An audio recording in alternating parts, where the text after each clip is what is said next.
Well, hello everyone. Welcome to 2025 and welcome back to the RGDS podcast. We've stopped being on holiday and we're back delivering you even more episodes. So joining me in this one covering the 80s is Garron himself. Now Garron, you've been sorely missed last year. You've had a busy life, just life and family getting in the way, hasn't it been? So welcome back, mate. Yeah, thanks, mate. It's good to be back. I did jump on one with Paul, but a lot more in store this year.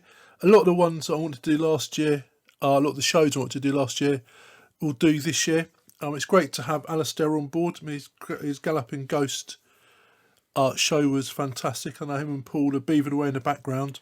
But yeah, I've got a few shows I'm working on now, so I can't wait to get back. Yeah, a lean year for me on the show last year, unfortunately, but grateful that you and Drisky carried it off. I think that Paul does work to a different clock than us. He seems to have more hours in the day than everyone, doesn't he? I want some of that magic dust that he has, that he can manage to video edit, and I think he gets up at crazy times in the morning. He's a lunatic, you know. It's like, can't sleep, getting up 5 a.m, let's do a video edit for the show. Without his hard work behind the scenes doing that, we would not have a YouTube presence, would we? So, I mean, hats off to Paul for doing such things. Oh, absolutely. I mean, that Aliens one he's done, and he's just done... Aliens! Just took so much work. I was watching his Amiga platformers as going through that. So, yeah, just don't know where he does it. You just have to mention you're doing something, and he's gone and ripped the video, hasn't he, for it? for doing it. I know, lunatic. It's incredible. Yeah, it's a lot of work for sure. Cool. So anyway, before we go into the main event, well, we've not seen you in a while, so what have you been up to? You had time for some retro goodness at all in your life?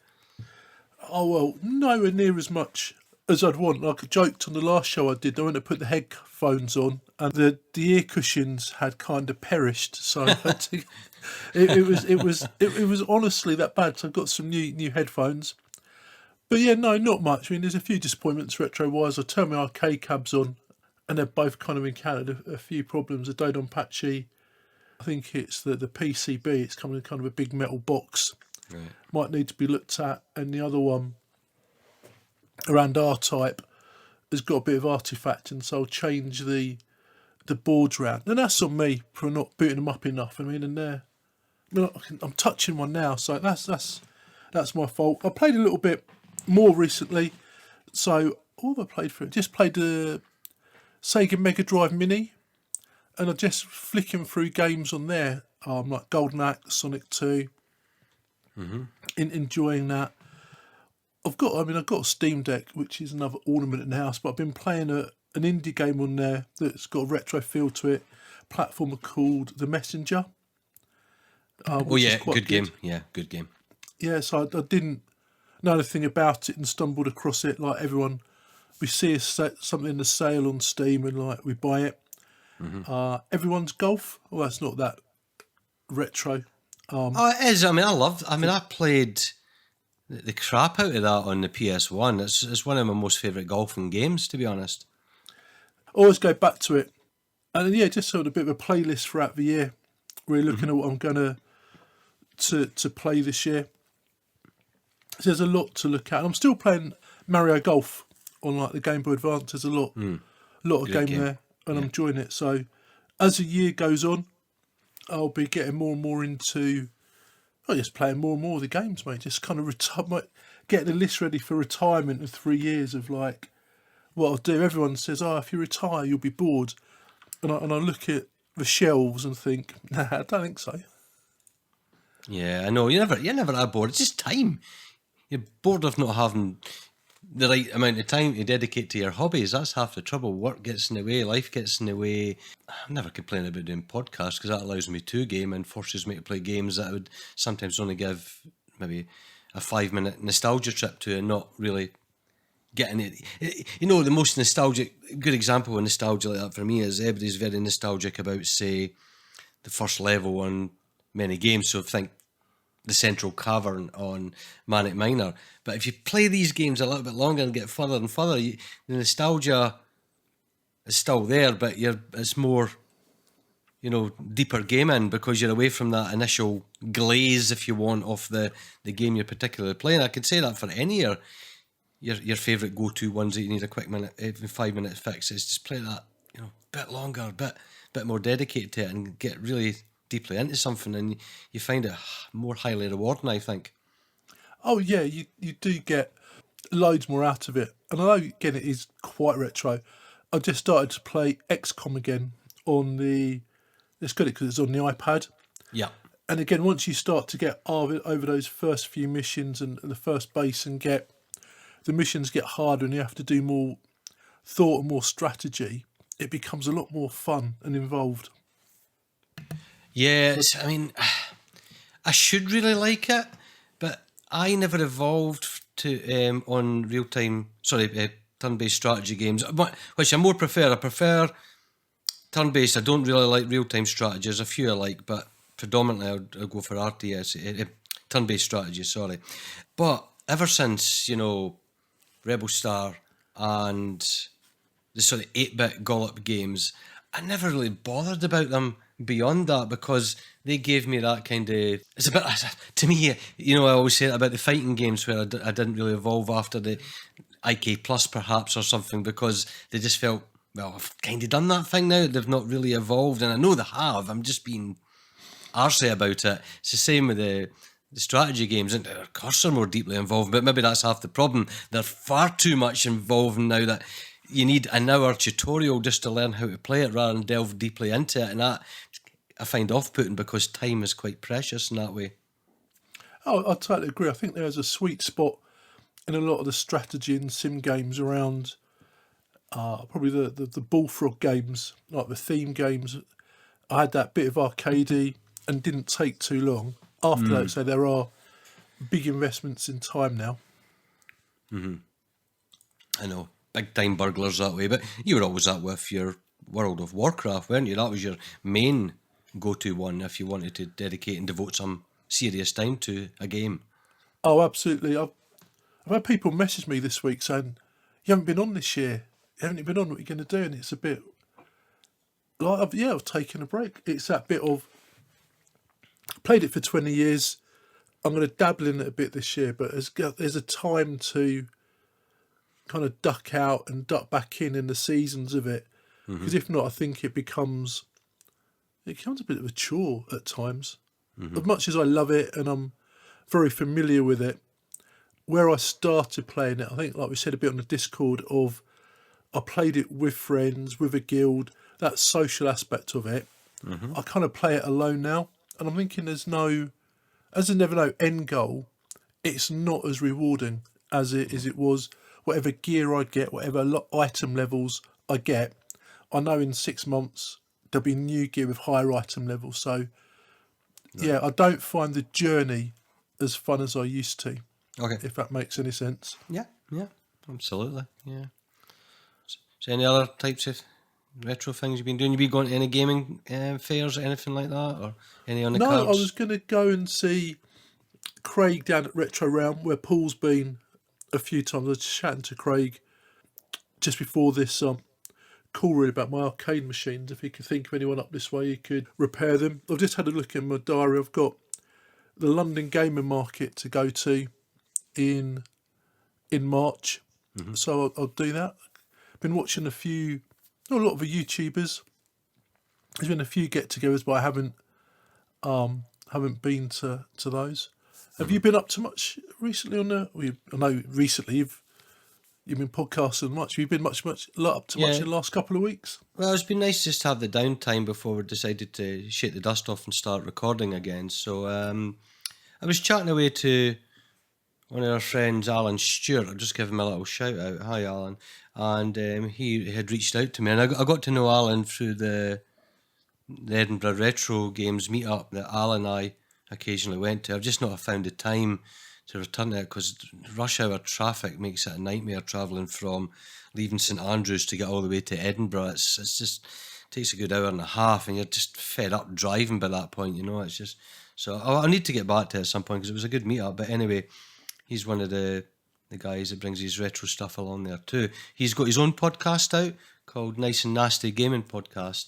He's asked me to join him on one because what he does is a kind of desert island discs type thing where you choose three good things you like about retro gaming and 3 things that can literally get in the sea. So he's had Dave Perry and Raphael Checo on, so he's got some, higher profile guests on it, so I'll put that in the show notes anyway for anyone that is looking to tune into a new retro podcast, because we're all guilty of just listening to the same ones, aren't we? So it's nice to listen to someone new for a change. Oh, absolutely. I like when you said about it. I did. I subscribed to. I haven't listened to any of them yet, but they're very ready to go. Yeah, I'm lucky. I'm still commuting into work and that, so you always get that chance to listen to the odd podcast to and fro work. It's good. Maybe if I did drive to Edinburgh in the rush hour traffic, I got a good hour and a half to listen to a whole blinking episode, can't I? Yeah, that'd be handy. I had a deer run out in front of my car on New Year's Eve, so it's just gone off today, and I've got a hire car, so I'm just gonna have to get the phone on Bluetooth on there for the journey to work to make sure I can listen to podcasts still. Yeah, I'm sure it'll sync up somehow. Hopefully, anyway. You just put your earbuds in and off I go. Right. Yeah. What else have I done? Really, I worked on my pinball cabinet, just to add another addition. So I bought one of these it's a 1920 by 480 ratio slimline screen. So it looks like a letterbox, really. And I housed that on top of my pinball table. So it acts as the dot matrix display screen. And most of if not all, the pinball things I've got on it, because I've got various different things like FX, arcade pinball, Zachariah pinball, all these you can configure the dot matrix to display on that only. So therefore it's not like that was the curse of even playing any pinball games on the consoles or anything back in the day, was that the dot matrix appeared over the table, didn't it? So it kind of obscured the bumpers at the top or whatnot. You could have made it more translucent and that, but it was always a distraction, so it's great.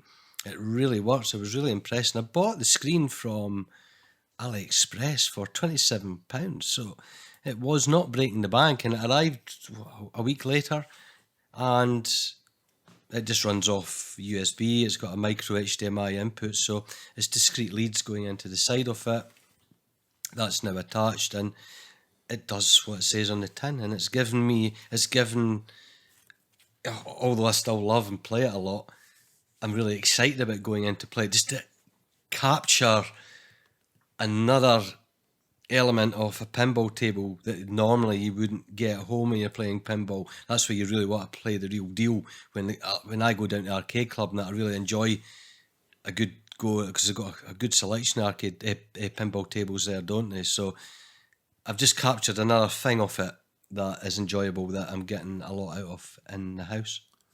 It does look great. I mean, that seeing your build when you did build it at the pinball, I mean, it's taken some skill to do that. So I'm really glad you're getting the reward out of it. But it looks really good. And I say the new strip you've got really sets it off.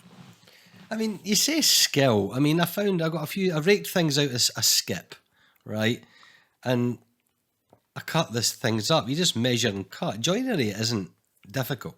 And I know I had to be inventive because, you have a motherboard, a graphics card, and it's all about airflow. So I had to really think about how I'm going to design this to keep the system cool. It's all going in wood. It's not a thin metal case, so lots of vents and grills everywhere. So I did take my time on that, and luckily I can get my hands on a 3D printer that things that don't exist had to be created, so therefore I was able to do such things on that, just a little bit AutoCADing and creating it. So it's been a worthwhile project.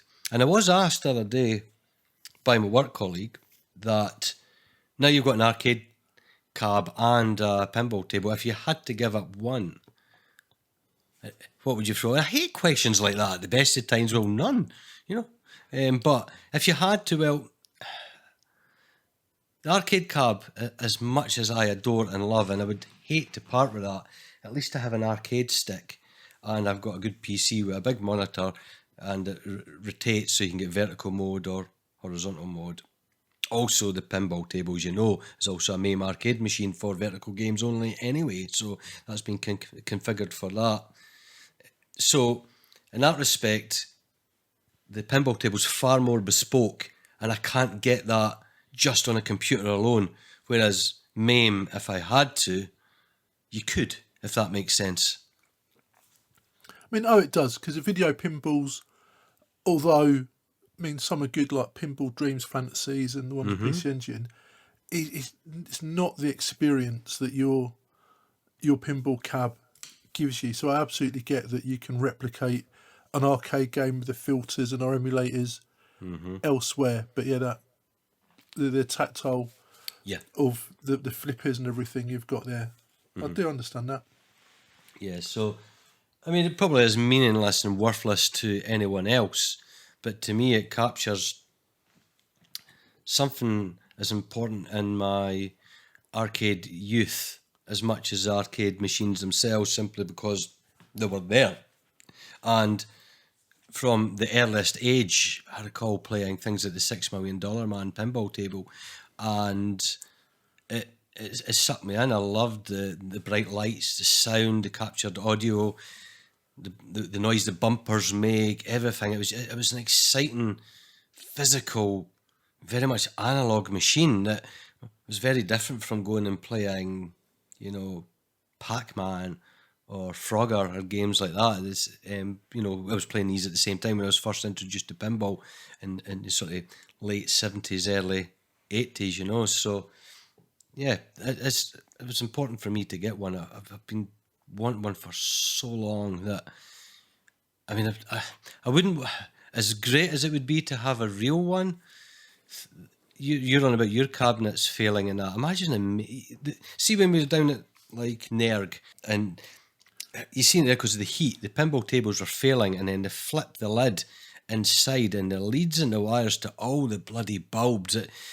It's like these fruit machine engineers that come out and fix them. It's just an array of illumination, leads and wires going everywhere, more than an arcade cab, which seems more modular in comparison. It's like, what a nightmare to try and maintain. Yeah, I wouldn't know where to start with it. I'm bad enough with an arcade machine, so I'll have a look at machines. But when you say when we got those tables opened up, with all the spaghetti of wires and the looms, and it's not just the electronic side, it's like the mechanical side as well, isn't it? That's right, the solenoids and all the rest. Absolutely, yeah. It's a right beast inside these things. I'm fascinated. I would love someone who is versed in it to give me the walkthrough and explain all the things and look up the schematics and go, right, okay, that makes more sense now. But I think you need like anything, if it's unfamiliar and, aliens territory for you, you need a helping hand to begin with. Oh yeah, absolutely you do. But the pinballs were like, even though the noise in the arcades back then, they had obviously their own sound, but they're normally lined up together, weren't they? So when you were at the pinballs, all you could hear was the other pinballs and not so much of the video games. And that's the only downside to Arcade Club is where they are. They're on that bloody noisy floor that gives me a pounding headache with all the other physical games that the younger generation play. Yeah. Whether it be basketball hoops or hitting hammers on things, or oh my god, and therefore you can't hear the pinball at all. And if you can't hear your pinball, I can't concentrate on getting a decent score. No, they are good to have, mate. But you say you've got yours, you can play so many of the classics on it, can't you? Now of what the packs of it you've got. Yeah, it's great. It really is great. And of course, you've got the V-Pin MAME and stuff like that. That you got all these other custom tables that people have made. That's a bollock to get working at the best. I've got some of the tables working on it, but they require a lot of tweaking and whatnot else, and it becomes frustrating. I spend more time under the hood of the thing rather than playing the games. And as I said that before, it is as enjoyable as it is. I'm now at the point now I want to, reap the rewards of the hard work of building the thing and actually just play the damn thing and enjoy games for what they are. Oh, absolutely. I've got to that age of I enjoy tinkering less. I think 'cause I'm time poor. I just want things to work. So like on my PC laptop that I had to get to like try and do emulation to play more games.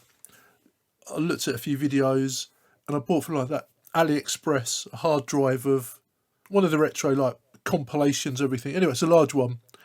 So I just need to get that set up on the PC, but So is it running Lunchbox or Hyperspin or anything like that on it, or something? Baccaria, I think it is. I'm not. Oh, Batsera, yeah, Batsera, yeah, no, they're good. That's what I've got on my Raspberry Pi for the arcade card. They're good. They're really good builds. Them.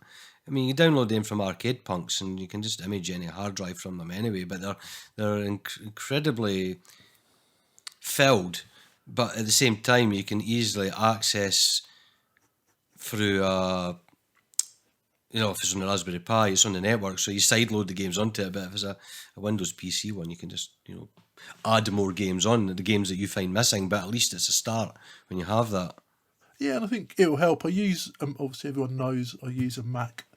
I'm a fanboy, so we've got OpenEMU on the Mac. I've just got a new Mac just before Christmas. I've got to just update it, load the ROMs and set the joysticks up. I've got my analog pocket. I've got to update the firmware on the dock, and then I'll be able to like capture games I play on that. And like I did play, and I put on a group. I played Pac-Land, the Lynx version of Pac-Land on it, which is I still don't get it, if I'm honest, the game. But yeah, it's good. So I get it. It's the bit of the time and the reward bit, like of your pinball. Yeah. It is great. You should sell them, Gordon. There'll be people who buy them off you, mate. Oh, no. You know why? It's like when I used to build computers for people. And, well, what do you want to do with it? Because, you can spend a couple of £100 right through to thousands. So what do you actually want? I just want it for word processing. Are you sure? Yeah, it's just a bit internet, buying on Amazon, and, the odd complaint letter to Esther Ranson. Right, so... Right, okay then, what's your budget? Blah, blah. Are you sure? Yeah, okay. 6 months down the line. I can't play this game I've bought on Steam. And you're sitting there, and it's your fault because you built the system. Or it could be 2 years down the line, way out with any warranty for someone's computer. You couldn't send any of the parts back to where you sourced them from. Then they're phoning that it stopped working.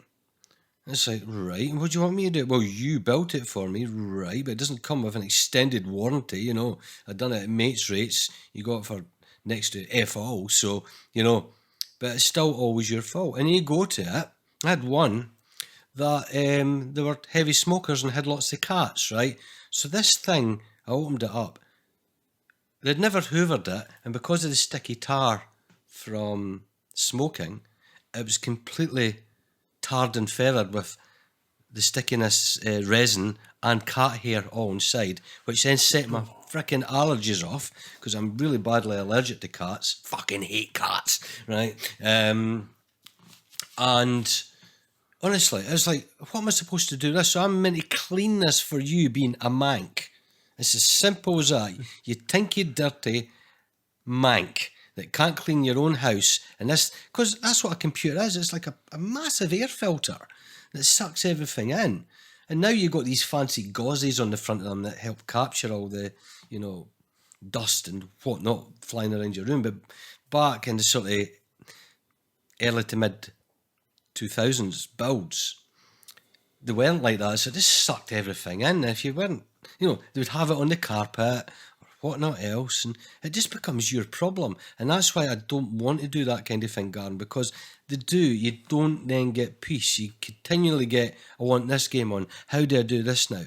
You can never sell it to people, you get this and you don't pester me, because they do pester you, because they know you, and they think, if you want a joiner, they'll pay for a joiner. They want a plumber because they can't have a shit because the toilet's blocked. They'll pay for, Dynarod to come and unblock it, right? But when it comes to a computer, I've got a mate that really likes to give up his free time and fix computers, and I won't even buy him a 6-pack of beer. That's the kind of thing that happens with IT. So, no, thank you. Funny you mention that. Other stuff I had from AliExpress arrive was drain unblocking stuff. So that's one of the things I was up early this morning doing. So is there something industrial that the Chinese put down their lavy pans that your jobbies can't flush away from British products?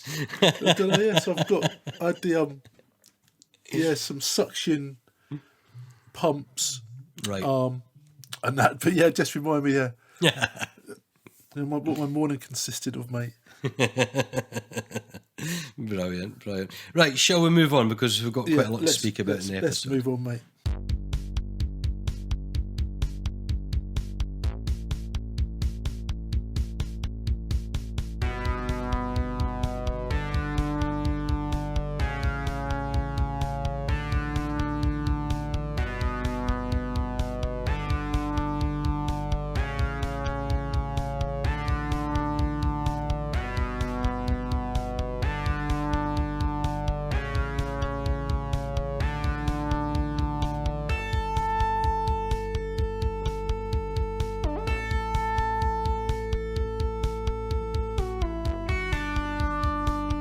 So picture this, folks.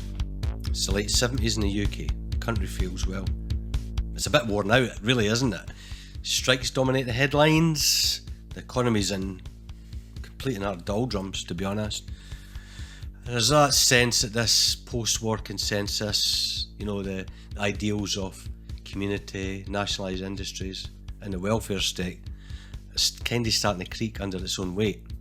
So we had this, obviously we mentioned it in the end of the 70s, the winter of discontent that ran between 78 and 79, really summed up the feel towards the end of the 70s, didn't it, Garron? There's piles of rubbish that was uncollected in the streets, power cuts, and the government pretty much struggling to hold the whole thing in the country together.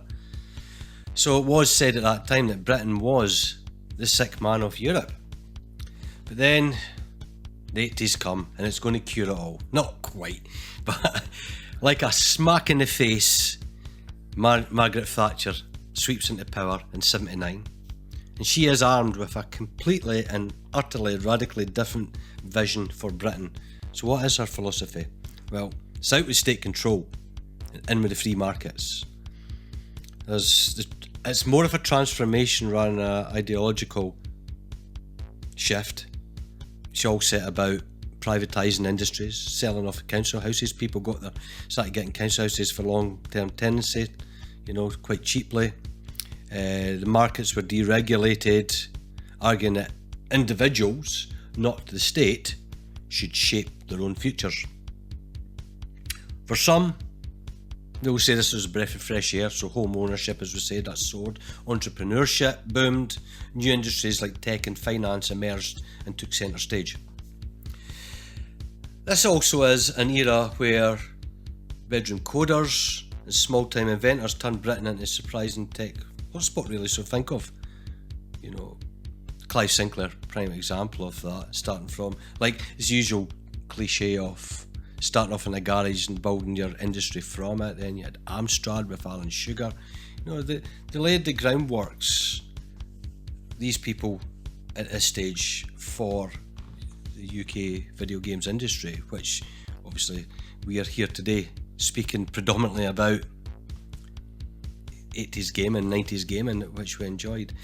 It wasn't all shiny new computers though. There was deep social divides within the country at this time.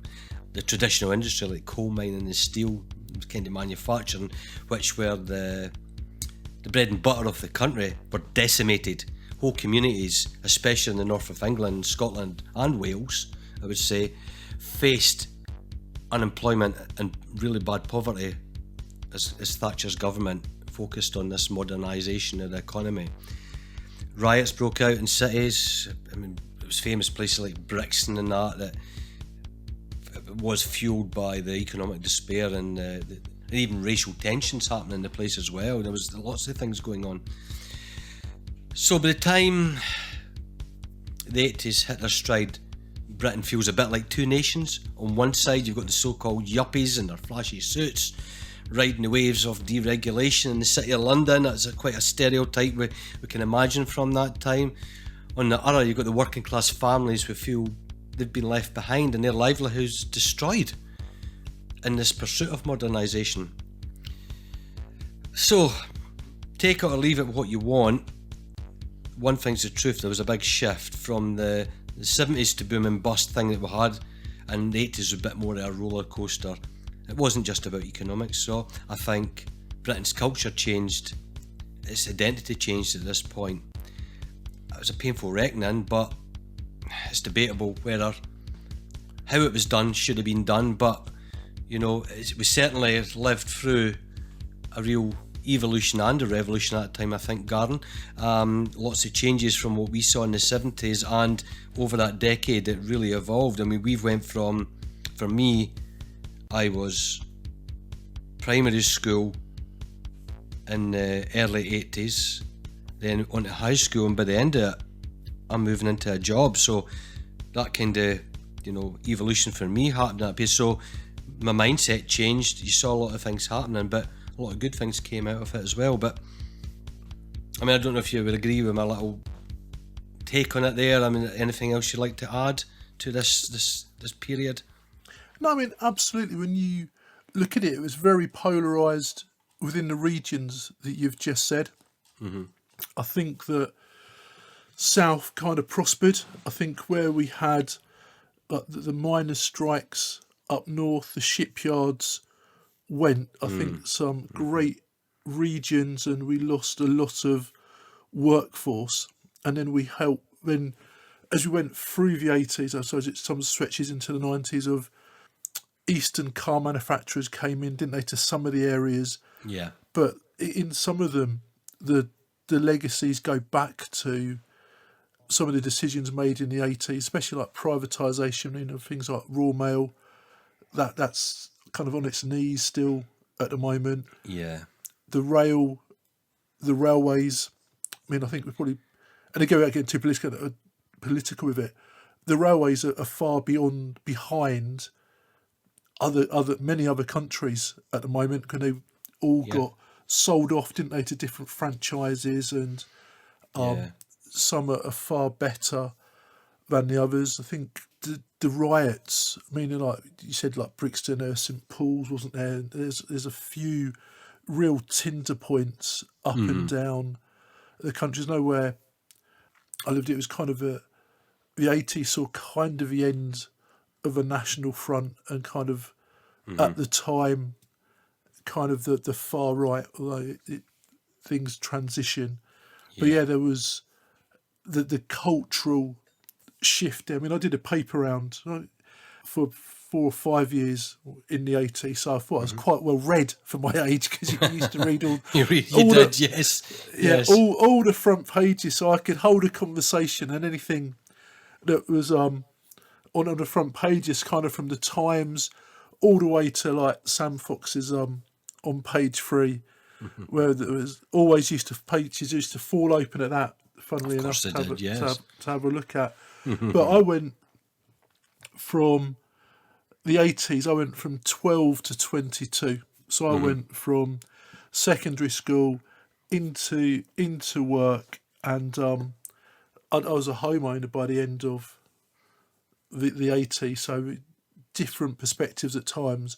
But yeah, absolutely get some of the hardships that are in the country. I think we look back, and like your intro said, there were some real hardships where we'd lost industry as we went through, and I think there was an undercurrent still of the troubles, wasn't there, with Ireland and Northern Ireland. There was the bombings, and that was always something that was all sad to see and read about on the news. But when you looked at the news going back, it didn't seem to be a lot of great news on there when we were kids. No, not that we watched it all the time. They were hard. I mean, you're right. You had.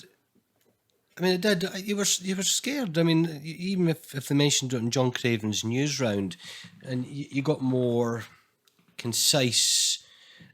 I mean, John Craven's news round was good because it brought news to kids, it brought them interested in current affairs without being condescending, but giving it at enough level that you understood for the age you were at.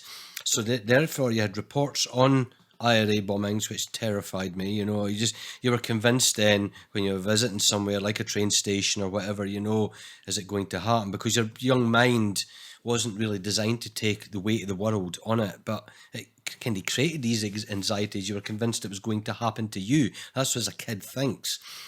Then you had, obviously, predominantly the strikes that we were more familiar with, especially up here and most of the country, was the long struggle of the miners, right? You saw the battles, the police with the riot shields. I lived in an area which heavily employed miners, so there's a deep hatred, an absolute deep hatred of the Tories that no one ever would ever vote them. They would never get a vote up here. It's you know, it's the same hatred as say Liverpool has for the Sun newspaper and things like that. It's just ingrained, entrenched in society up here that you just vote anybody but don't ever vote them kind of mindsets. Oh, absolutely. Yeah. So where I was, Sleepy, Suffolk and Felixstowe, the closest I got to it was, had to in those days, if you got in trouble with the police for minor things, your parents used to have to come and get you back from the police station where they had you sitting in a cell or in like the waiting Holding area. room, yeah. Yeah, so my mum had to get me a couple of times. We've been there, done that, yeah. When I was getting a bit older, I think it's PC Vince was his name, was convinced my mum I should become a policeman. I was quite large, and he was like, well, a lot of the people, they got overtime for the miners' strikes of going up north, and he was saying about that. And he was also going, or you could join the police. They're always looking for like non-white police officers. And this is just after like the riots. And I was like to my mum, yeah, no fucking way. Is that going to happen? Am I going to put a hat on and go into that? Because she's thinking, this sounds like a good idea for him. Yeah, just what he needs, become a policeman. I'm like, neither of those options seem really great for me. if I was being honest with her. Yeah. Are you now considering that in your old age maybe you should have taken up that offer and you would have been retired by now?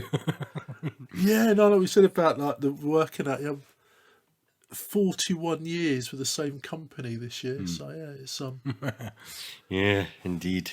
Know the feeling.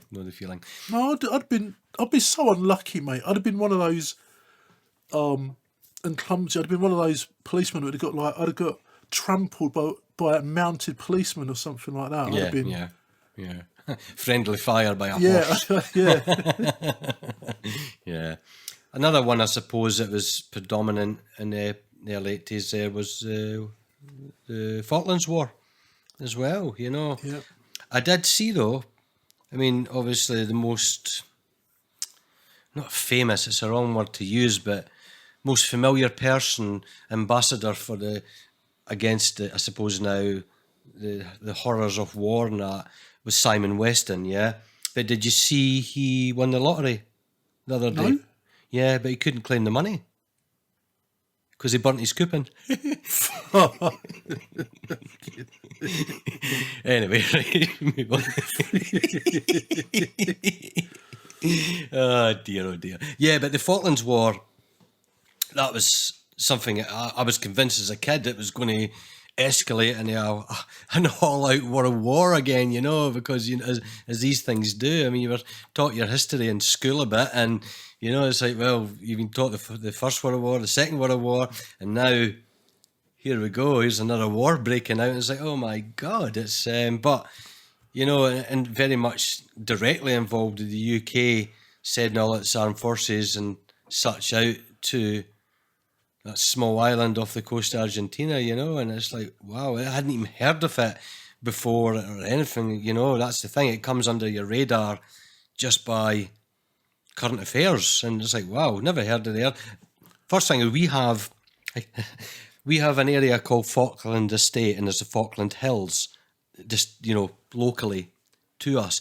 I thought the war was there, and I was terrified. It was only 15 miles away. And it's where also I grew up in Felix. So there was Townsend Torreson, like a passenger ship that used to go from Felixstowe to Zeebrugge, just for day trips and everything. But one of those ships was, I don't know, commandeered, if that's the right word for So it. it wasn't a Herald of Free Enterprise then, no? No, not the one that Sank. sank. No, that was a big thing in the town as well. But yeah, so one of my friends' dad was a captain of one of these ships, and he had to take it to the Falklands as kind of a makeshift troop carrier. All right. And that was kind of the closest bit that kind of brought that to home. But yeah, just getting all the daily updates from, say the papers as a paper boy, that is, you kept it there. But that was one of those bits that was a bit scary, wasn't it? And overreaching. You did worry what was going to happen with it. There were consequences. Yeah, absolutely. Just try to think of other gloomy events before we're going to the happiness. I suppose there was the space shuttle disaster that we all witnessed. Was that 86, if I remember correctly? Yeah, I believe so. Challenger, wasn't it? Challenger, yeah. I mean, you had all the jokes that came from that, didn't you? It's like, what does NASA stand for? What's it stand for? Can't tell me. Need another 7 astronauts. Or 6, Yeah. whatever it is. How did you know the astronauts had dandruff? How did you know? Because I found their head and shoulders on the beach. Yeah, so this is trying to capture the 80s. The minute there was an international disaster, if you want to call it that. Big disasters did become international because news was able to report it far more readily in the 80s more than the 70s, with usage of satellite and whatnot else. So you heard about things a lot more quickly. And humour, that kind of dark humour, was a huge part of the school playground, wasn't it? I mean, the minute something happened, within 30 minutes of something happening, someone sick somewhere invents a joke about it. Yep. So there was so many of them, but I remember watching that and that thing bloody blowing up. I was like, holy shit. It was just like live on TV, boom. I mean, that's a bit as bad as watching that live event in Noel Edmonds with the stunt going fricking wrong. Yeah, it was scary because there's a lot of hype around that one because it had the teacher on board, didn't it? That's correct, yeah. She speak to all our class. We're often there all watching it. It's like, yeah, well, they may have had the most popular teacher in the school, but they're going to get a crap one now. Yeah, so, the good one's gone. Yeah, the good one's gone, yeah, so, indeed. So, well, we're on about school then. So let's move on, because it's not all doom and gloom, right? I just wanted to capture the political landscape of the time to give a bit of feel that, we needed to get out of it. So there's many good cultural things coming our way as we discuss this episode. But how was school for you? So there's you moved up to high school then. Was your comprehensive high school very much Grange Hillish? No, not at all. So there were two schools in my town, Orwell and Deben, on the two rivers that kind of Felixstowe's on the peninsula of. Orwell was the shit one, and I went to Deben, which was the old grammar school. So it was like a lovely. Oh, went to a grammar school, did we? No, it was an old one, but it was a lovely. It was a lovely building. Had great mates. So we had like form classes, didn't you? Then you went out to your lessons in sets. I don't know if I still do it like that now. So my form class stayed the same pretty much, I think, all 5 years. I did go on to do sixth form, but I think they kept us together so they could like keep an eye on all like the retrobates. So we were all in the same four walls. They knew where trouble was going to start from. But no, I loved high school. I think that I had some great mates, had a few scrapes and bruises along the way, but I think like after the third year, I didn't have any trouble with anyone. Really, did a bit of boxing when I was younger. Loved it. I just played football for the school, played chess for the school. I just really look back with fondness at school. There's a few of the teachers were absolute idiots. So the headmaster was a twat, but we had a head of boys, a David Soshin. He was just amazing, just really a proper teacher. He used to be in the Welsh Guards, and kind of what he said went. Yeah. But yeah, no, I love school. Thought it was really good. It wasn't very multicultural, to say the least. I think there were, I think it's about 800 people. It's quite a big school. But yeah, there was a handful. But with that, I didn't really have any issues. Right. Can't ever say that I encountered any bullying or anything. I just had a great set of mates who I went through school with, and I think that helped no end. From my school, though, we did have a guy, Nicholas Pandolfi, who went to play in Grange Hill as a guy called Matthew Cartwright. All right. As a bit of trivia. How was your... Because you went to different schools for the 80s, didn't you? How was your school? Yeah, well, obviously, life? Primary was fine. Primary was very typically primary. I didn't change that much from the model it was in the 70s. So there's a couple of educational programmes I did. Very much focus on the 3 Rs. And to be honest, I'm kind of grateful for, because if you see literacy these days, it's just hellish. So there was 2 initiatives. So there was the Scottish Reading Association, SRA. Now, that come in 2 shapes and forms.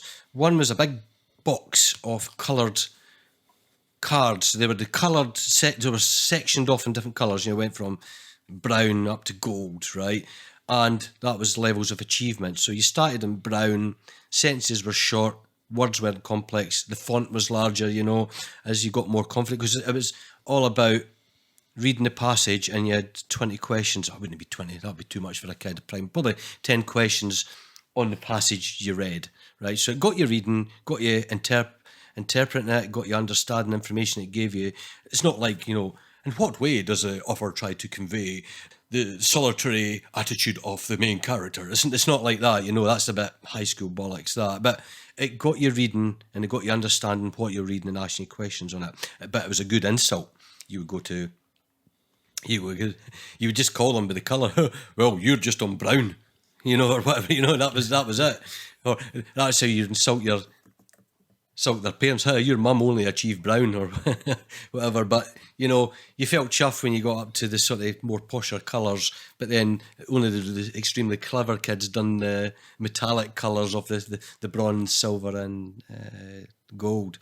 Then there was SPMG, which was the Scottish Primary Mathematics Group. Similar thing, just really focused on getting the fundamentals of maths to you. But at the front of your jotter, I don't know if you had that in primary school, for the times table, although you were told to recite them, there was the grid where you went so many down and so many across and intersected them, and that got you the number. So 8 along, 8 across, so it came down to 64. That was all stuck at the front of your school jotter.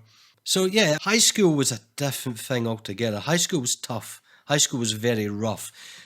I live in an area of quite low attainment, and a lot of people don't amount to much. And when I went to high school, so that was in 85, I went up to high school, the Borsals had closed. So you can imagine this being the first inclusion policy that, well, these idiots, these violent people, the thugs that just can't fit in society in that way, were allowed back in school again. Now, Scottish high schools, we don't have grammar schools and other types. There's only the comprehensive high school, right? And they're run by the local authorities, and that's it. So my first day there was somebody on the roof with an air rifle taking a shot at all the teachers' cars, until the police came. And then knew his name. Right, Simpson, get off the roof. Right, fair game, cop, it's a bust. And he climbed down the drain pipe. Or there would be fights all the time. And just, like, you'd be sitting in science, okay, and you were on the benches in science, yeah? And people would mouthpiece the gas taps, because the teachers wouldn't switch them off at the main isolator, fill their mouth up with gas, get a lighter out, and blow it at you and flamethrow you from their mouth, right? Or... You would have to, basically you needed to remain guarded all the time. You'd have people sneak behind you, with the croc clips, and they'd let go of you on your earlobe and shit like that. Or there was a smoker's corner, you daren't go past there, and you'd always have a naive first year that didn't know the law of the land when they first came. and they grab them, throw them in the corner of the smoker's corner, and scrum them like it was a rugby match and beat them up. And it's shit like that. They were cruel to anyone that they knew were on free school meals, because predominantly because their parents were minors and weren't having an income. So creates a benefit thing where they would get the free school meals, they would get national health glasses, so they would specky, you know, I'm specky, continuously. Yeah. And the worst thing they ever done, and now come winter, they didn't have a good jacket. So they would buy these kids these thick jackets, but they were identifiable because they put a big reflector band about 4 inches wide right along the midriff of the jacket. So as soon as these kids walked into class, all you heard was everybody saying in this, basically all you could describe as a spastic voice, as would say back in the day, social jacket, like that. And honestly, it was a cruel and twisted and downright nasty place to be throughout how I got qualifications and how I got a job and survived that, because it was a tough gig beyond anything. It was full of bullies, nasty people, and good. I mean, there was good people. I'm not saying it was all bad, there was academic people that did achieve well, but predominantly the place was there to get you, train you as worker drones. Many people left in S4, therefore, and buggered off to be apprenticeships, and their mentors fitted them up the arse and could manhandle them and give them a slap in the back of the head and eventually get some sense out of them. And therefore, in 5th and 6th year, able to get peace and quiet to actually achieve a bit more attainment. It's funny, they knocked that school down and knocked the other one down that was only a couple of miles up the road and merged them together. And that's the school my son goes to now. And you know what? In some ways, I mean, we've came a long way, but when you hear the stories from him, behaviours still not have changed, because the ideals that are being passed down from parents to the kids haven't changed. But 50 years of problems doesn't get fixed in 50 minutes or 50 weeks, does it? That's the problem. That's the issue. So that was school for me, mate. Sorry, I went on a bit there. No, I think you needed a certificate just to get to the end of it, mate. It sounded quite rough. But like with my old school, the 2 schools in Felixstowe, they knocked one of them down, and there's one school now, and it's academy. But yeah, I did. I think I did enjoy school. It did have its moments and its idiots. I think when I spoke to a local store manager, oddly, like this end of the world, we went to school together. He was reminding my boss the other day of some of the things I used to do at school. Like we would, and it weren't like little kids. It wasn't bullying. It was like idiots, and people who'd annoyed me would make little wedges in woodwork, and there was a cleaner's cupboard throughout the school, and they didn't have any locks on, so we'd push people in the cleaner's cupboard and kick these little wedges under the door so they were late for lessons. That's quite good. We stole the tuck shop a couple of times, but it didn't sound anything like yours, mate, and we just did the normal O-levels and GCSEs. Yeah, I mean, there was lots of hijinks as well, because Right, you'll maybe not remember that, but on your standard UK 13 amp plug, okay, the live and neutral terminals are now shrouded with a black insulate around them. That's the law's changed, that when you're taking a socket out, you could have accidentally touched them when you're taking it out, right? So the law changed in late 80s, British standards on that. But before that, they weren't shrouded. It was just the brass pins all the way up. And we realised perfectly a 2p coin fits in that, okay? So this would always be in science. And it would be, the power packs that you would do circuits and that with, or power up things, would half put it in the socket with the 2p coin in it switched on. So the teacher's ready to do a demo. So this is an experiment here. We're going to show you this, blah, blah, blah, blah, blah. He said, oh, this isn't working. I see. And they always went for it. They thumped the plug to put it in because it was half out, and the thing would go kaboom. These poor teachers, died of a bloody heart attack, and you're sitting there pissing yourself laughing because you've done that kind of thing. Or there would be stink bombs let off in class, but I mean, if you got caught with the teacher, they flew the chalk duster at you. I mean, that went whizzing past your head a few times. Oh yeah, we had a few teachers. We had a maths teacher called Stumpy Wright. Great name. And we'd have the desks where you could lift the top up, wooden desk, and you could put bags and your books underneath. Mm-hmm.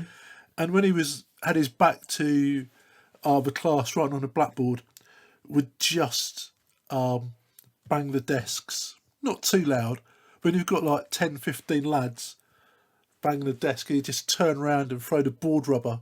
And he had no aim whatsoever. So when it came round, God knows where it was going to go. But some innocent that wasn't doing it.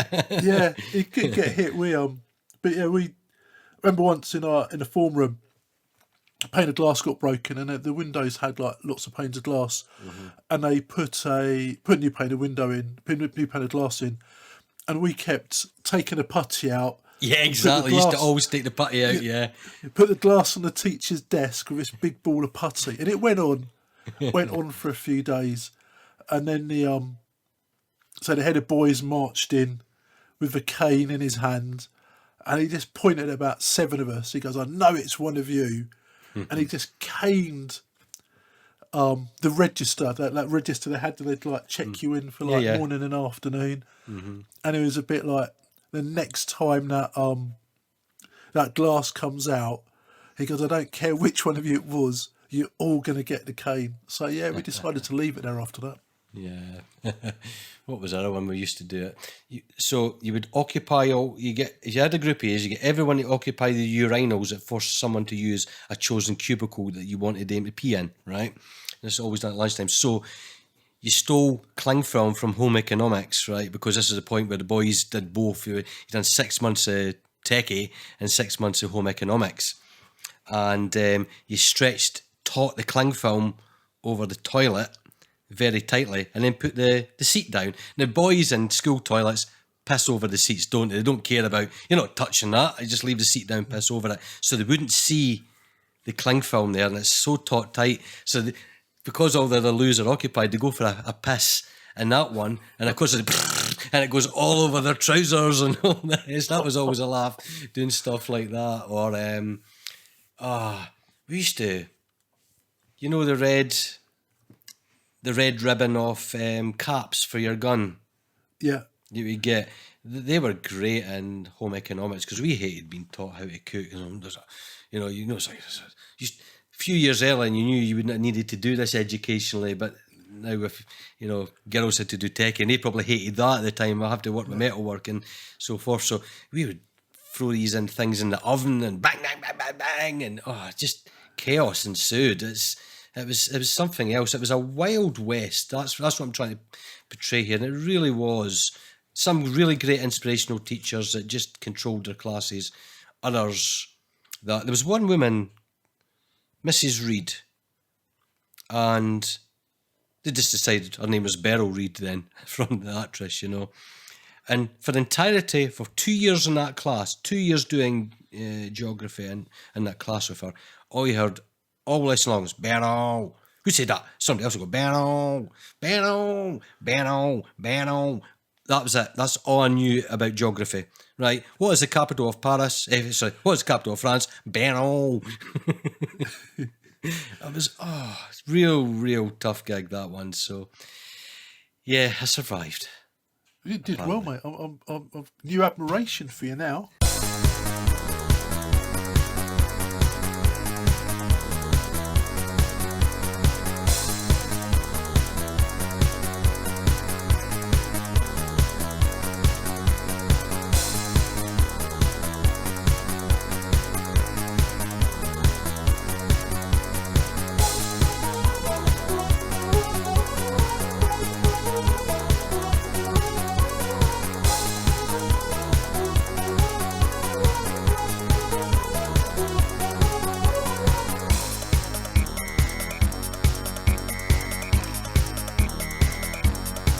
So anyway, we've done our schools, but obviously part of the escapism from schools in Garron was running home to this new thing, this newfangled evolution, and that was the home micro and other video game type stuff. Like you you know, your grandstand handhelds and Astro Wars and Puckman and you name it. We covered that in a previous episode. But what a time to be alive, wasn't it, to have video games at our disposal, things that our parents didn't really relate to, get or understand. We were the first generation to embrace IT, really, to be honest, and we loved it. Oh, absolutely. It was huge because I'm a child of the arcades. From a seaside town, so that was always a part of the way of life, really. Even at school, we'd go to the arcades after school, especially in the 80s. I was kind of 12, allowed out at 12. Yeah, not mega late, but Mum always has a vague idea where I was going to be or around the mates. But as I said, there was a few of us lived close together, so we went around as a kind of a group of us. So we'd always be round someone's house. So we did do a lot of arcades, but as we said last time, the move into the home computing is just a different dynamic on it. Yeah. And there's a few bits where I was kind of a bit older than you, so I know we speak a lot about you and Paul, spent more time with the Spectrum and that. I'd kind of dabbled because there was things like girls and things like that, but when you say your fingers were on other things and they weren't on keyboards or joysticks. Different buttons, mate. But with that move, I say that at the start of the tech we had, like when the computers start to go into schools, and it was a case of, I think the hook was there when you used to see like a BBC and that with a game on it, and then a bit more. And so when we talk about the coding of the magazines and having them at home, it was a real change, even from like those early consoles, wasn't it? Absolutely. I mean, I'm the same as you. The seaside resort, the sort of plenty of arcades, it was a way of life. It was a place you found yourself frequenting, and it was great. It was magical. All these games, right from the very beginning, right through to its demise, I was there and loved it. It was just something that, you know, it gave you something that even home conversions didn't give you. And it was great. I didn't meet up with lots of mates down there. I just had the odd mate that would choose to go down, because a lot of the people at school weren't into. Well, there wasn't the money. That's the trouble. So therefore, the arcades made their money more in the summer when the Glaswegians came through for holiday, and it was flooded with people coming from the west, from such industries that were slowly demising, coming across and making our town prosper.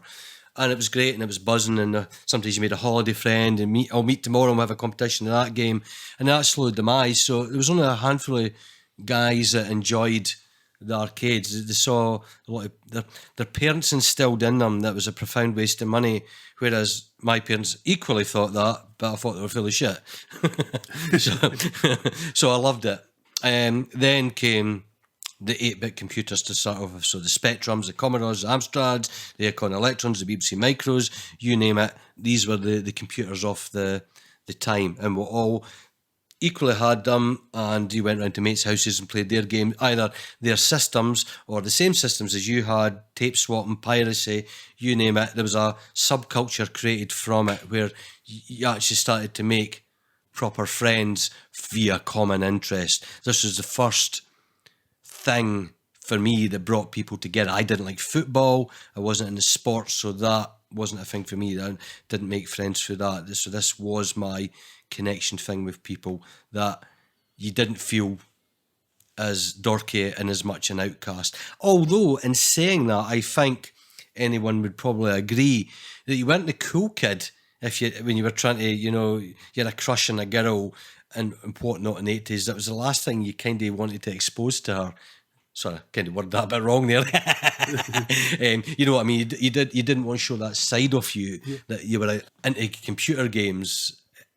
It just, you felt you were made to feel embarrassed that it was a child's pursuit, and it was not, because someone was doing a bloody podcast and still playing games to this day yet. But It was magical, and you lived it and breathed it for the 80s. It was just this thing where once school was done, I'm getting home for the day and I'm going to play school days and go back to school and reenact the school day and maybe have a better conclusion of the day than the sucky one that I actually had. But no, you had Jetpack, you had Night Lord, you had the Hobbit, then, Manic Miner, Chucky Egg, everything. I mean, I'm just mentioning the daft classics that we've covered so many times. And then later on, you drilled over I didn't get one to the 90s, but the later 80s then came the 16-bits, the Atari STs, the Amigas, and it really jumped, and you just went, this is just great, it's fantastic. But for us at this point, relatively speaking, unlike the consoles, if you compare it to the Atari of the 70s, which was still selling in the early 80s, the games were relatively cheap, even if you were doing the honest thing of buying them, especially if it was budget games or getting them on cover tapes of magazines, or, as I said, the home piracy. I mean, you had the great gaming magazines as well at the time. This was a new thing for us. Industries of magazines which were very stiff things like Reader's Digest and, National Geographic, and The Scotsman would be up here. And these are the things you would see in doctor's surgeries that it made the wait in a doctor's surgery even more boring, didn't it? Equestrian Weekly. Who the hell handed that in from this town? Who's got a fucking horse? But these were exciting magazines. All these video magazines, weren't they? Oh, they were. I mean, you said about Reader's Digest. I remember that used to go around like grandparents' house, and you kind of get bored with a conversation very, very quickly. I did anyway. And he'd read it, and you'd be searching for anything that wasn't that boring or was a bit light-hearted or anything with it. But with the arcades where they died off a bit for you, they were, with me and my friends, they were kind of all year round. So I think, and we went a lot, but I do think what the micros did was make it more of a weekend thing to go to the arcades. There'd be more people going around people's houses after school. Correct. After you go home from school, you change, you have your dinner, then you go out on your chopper or something. Yeah. And that would keep you in. Or if anyone had like a new game or a different system, you'd do that, whether it was like, say, some people had some of the lesser known ones like Oryx and things like that. I know my mate Mark Harden had that one. That it was a bit more social at home, because we were quite, I'd say we were feral, but we're out a lot. And especially you'd find a lot of us in the arcade, even on a school night, if you could.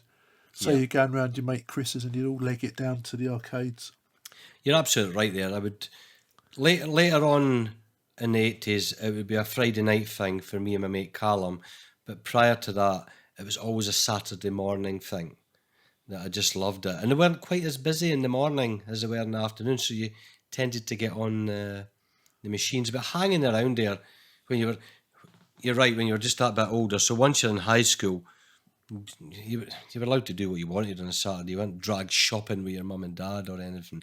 So you would frequent them and hang out there a lot longer in the hope that, even though you spent your pocket money or your paper round money on all the games, that an act of God would happen at one of the Penny Falls machines, and a couple of 10-pence coins would cascade towards you to give you one more play.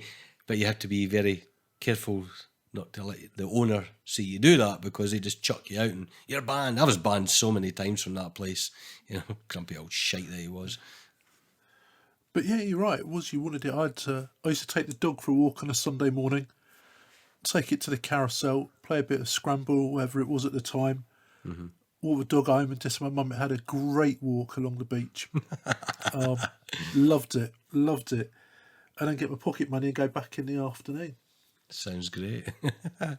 That's certainly the way of it. So it was, for the most part, that was a way of life in the 80s, definitely, where it be home gaming, arcading, and even when the console wars began, the Master System versus the NES, from the UK perspective, not as massive as it was, Amiga versus ST, but it was a thing here. And it was interesting even seeing consoles came back, because in my mindset it's like, oh, I've just went back the way to like the Atari when it first came out, and here's this thing, a box where that's all you can do with it is put games in and nothing else. And I used to like breaking into games or putting pokes in and cheats and, you know, everything else like that. But I soon warmed to the concept of them again, because that was the first love, was the Atari back in the 70s playing it. So yeah, certainly good. Just so much of the 80s dedicated to video gaming for sure. Oh, huge amount. I think I was really lucky with some of my exposure, like I've said before, to an American airbase. So, girlfriend's uncle at the time, he had a NES, and later on, right at the end of the 80s, he had a TurboGrafx. But I was introduced to the NES before kind of the Master System, and some like the early games like Excitebike, 10 Yard Fight, and Tennis, Duck Hunt and that. And I thought it was just incredible, because that was the next step. It was different to some of the computer graphics at the time. It was simple. I think it did seem expensive for the cartridges, especially compared to, like, say, you could go to any corner shop and they'd have a rack of cassettes for like the main home micros, wouldn't they? Yeah, you could do. Well, that, everybody got on that. I mean, it was even the pharmacist Boots would sell. You go in for, you know, a doctor's prescription because you had tonsillitis or something, and you come out with, you know, penicillin and a game. Hey. Yeah, I mean, Boots used to sell everything. I bought my first record of my own money out of the Boots in Felix Day. And what record was that? Gino by the Dexys Midnight Runners.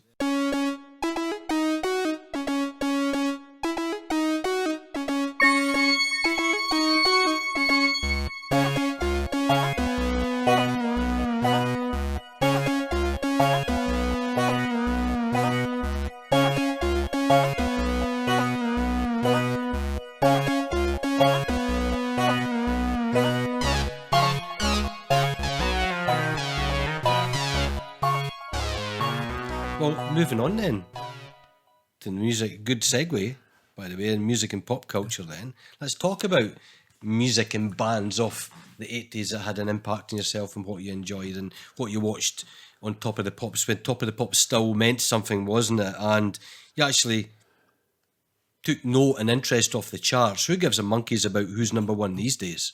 No, nobody's never got, for the last 20 years now, probably. You'd always know who was number one. Even if, like, someone you'd know at school or something have, like, a copy of Smash Hits, but you knew you listened to... If you were at home on a Sunday night, you listen to, like, Mike Reid and the Top 40 on Radio 1. Everyone, like, says, like, about our generation, like, being good gamers and everything. We had to be with that pause button. Our reaction time... was amazing, wasn't it? He'd cut his voice out, and then he'd be back on it again on the record.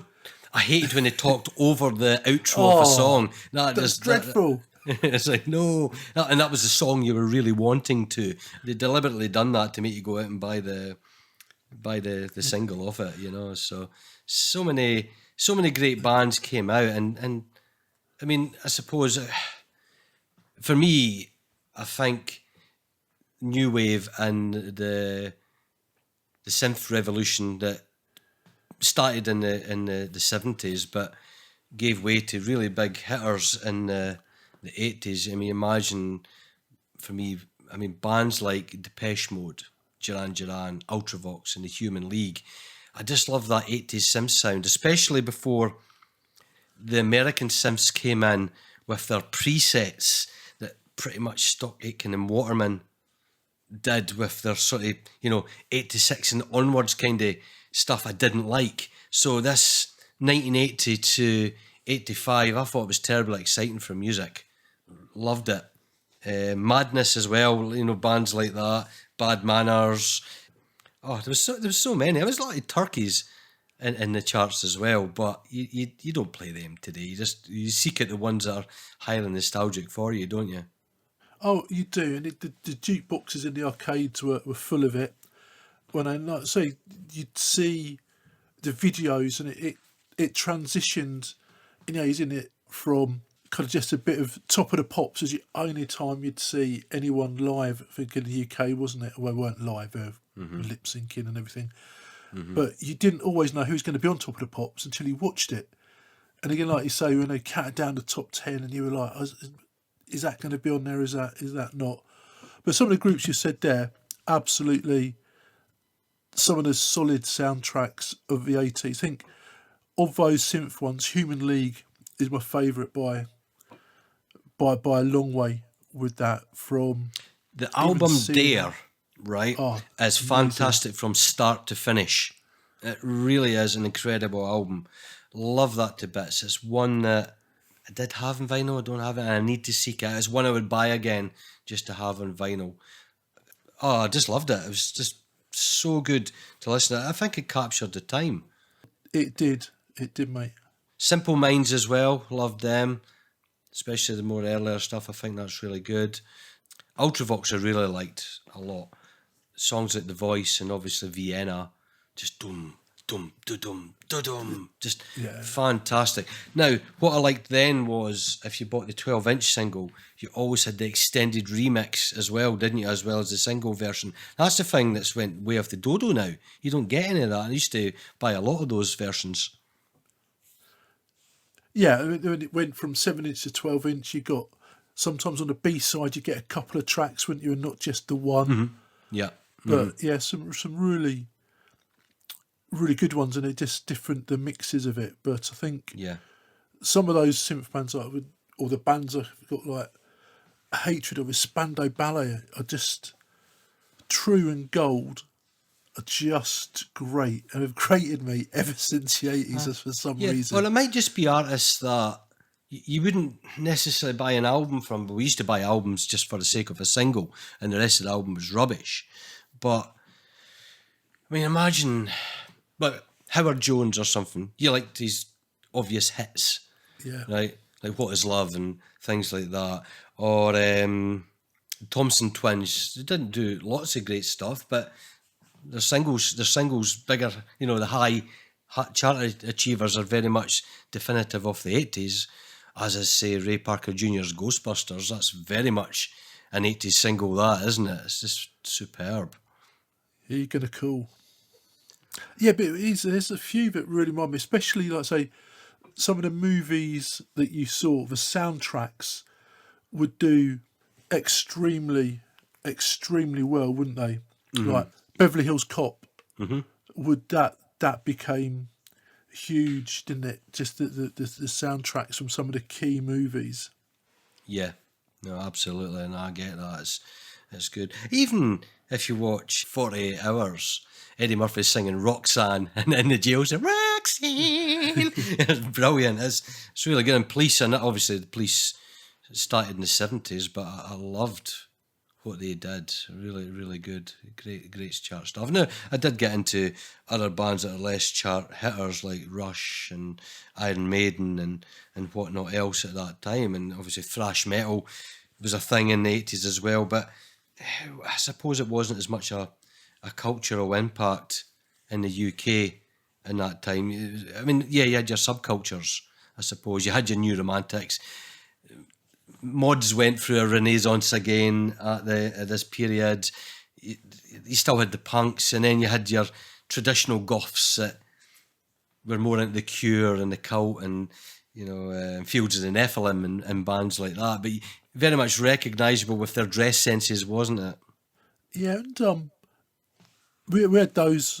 Also, we had them in, but kind of in Ipswich, the next kind of big town, they still had the last knockings of a few skinheads, and a lot of like Teddy boys.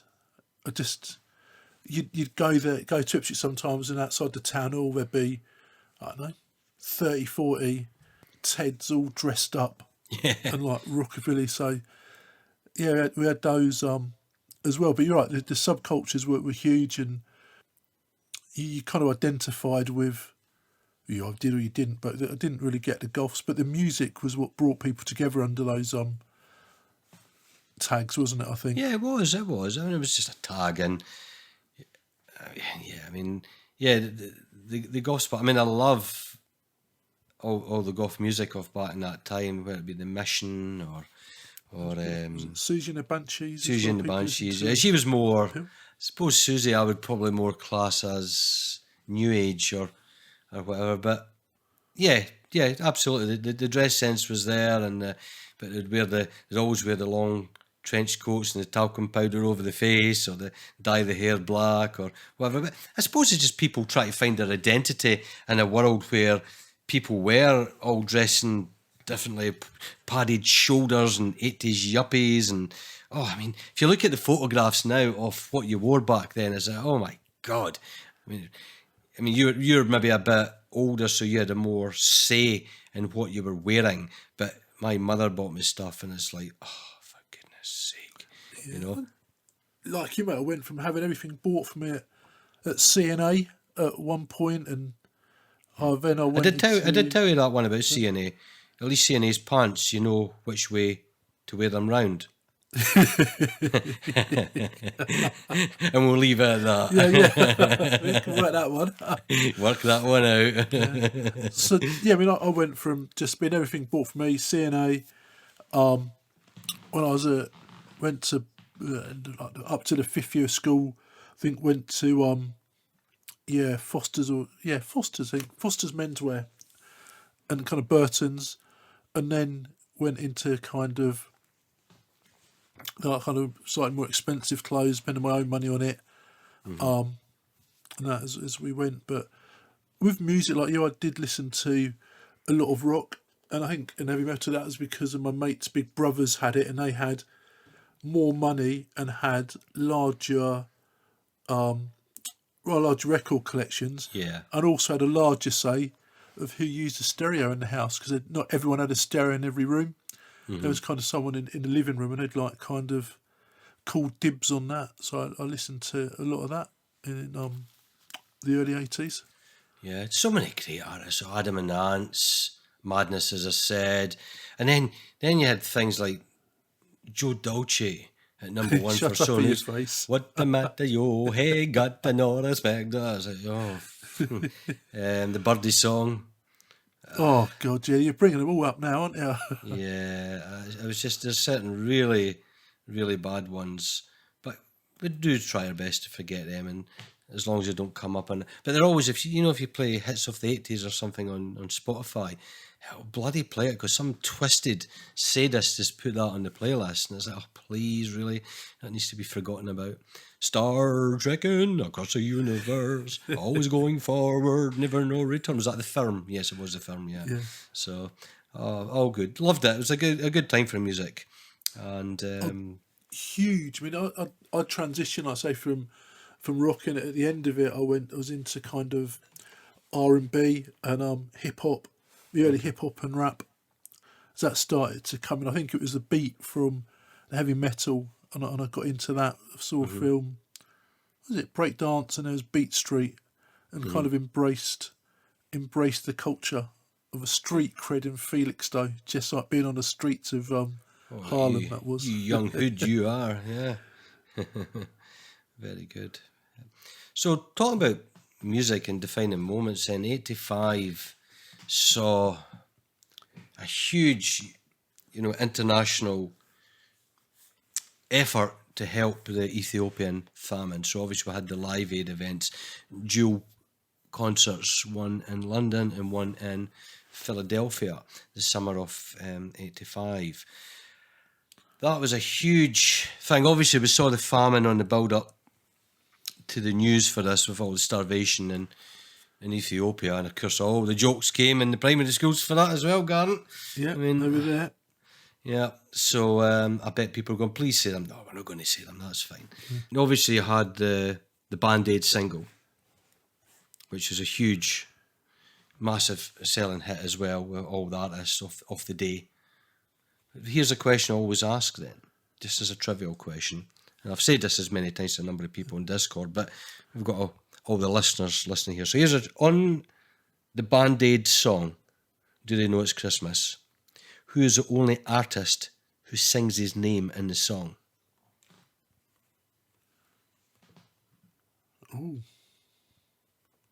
We'll come back to that. Let people think for a bit, and we'll come back to it as we discuss Live Aid. And I'll ask a question again, okay? Yep. I So, don't know. where were you, and in terms of the event then? You know, did you watch it all day on TV? What was the event like for you? So I was at work and knew about it. A few people from kind of a town and friends of friends went. But yeah, I was at work all day on that day, and I know that at lunchtime we kind of nicked out to Hughes, which was a kind of a TV rental shop. I think it's still kicking about now in some small towns, but they had it on in inside and in the window and had the volume up. So I think it was seen to be a big event, wasn't it? So Yep. saw it at lunchtime, or like the late break we had.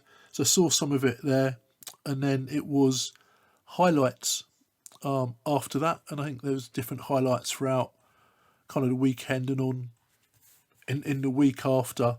Read a lot about it, but that was what I saw of it, and it was a bit sort of the news. So didn't get massively involved on the day, to be fair. For me, well, I was flying to see relatives in Philadelphia on that very bloody day. So I remember flying over the stadium in Philly, coming to the airport, seeing over there. So I saw it from the American perspective, and obviously some moments were televised of UK one, because it would jump backwards and forward as you knew on television, especially in American cable TV. So it was a big thing there.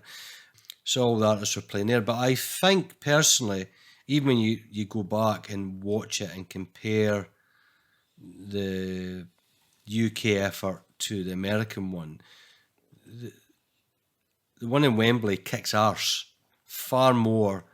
I just felt the artists' performances in America, and this is more, you didn't notice that at the time, but this is retrospectively looking back as an adult watching it on YouTube or other archival stuff, that I felt the artists were more on there to promote themselves on the American one. They saw some commercial appeal, well, and I thought some of their efforts were lackluster.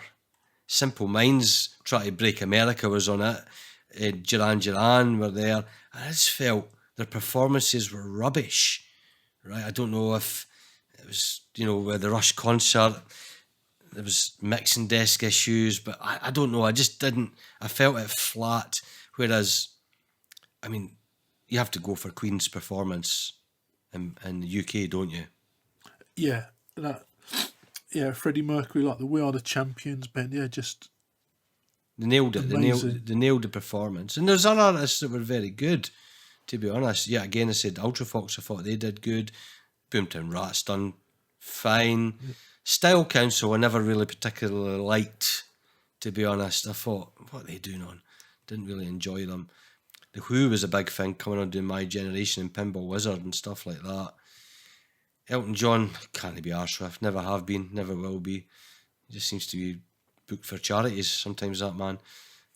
But yeah, massive event, certainly a global effort that certainly put a lot of these bands on the map, and they did, no matter what you think. I mean, okay, they give up a time, they play for free, but they profiteered from performances it brings, and it's like any, whether it be Amnesty International performances or anything, when you see this record sales after these events, these artists hugely benefit from these gigs.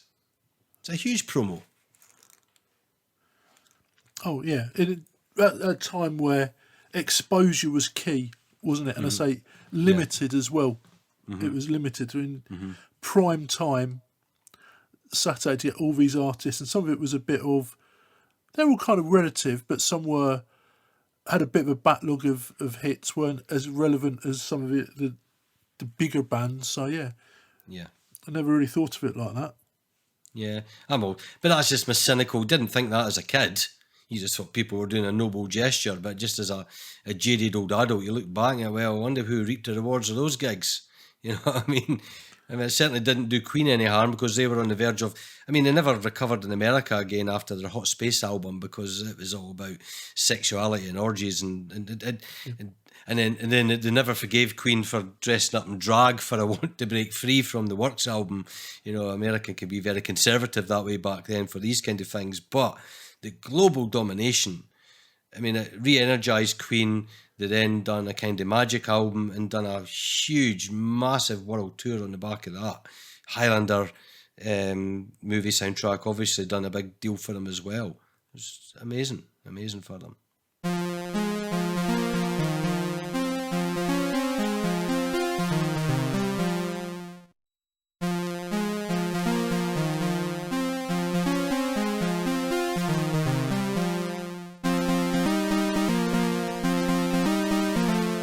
Talk about movies then, Garron.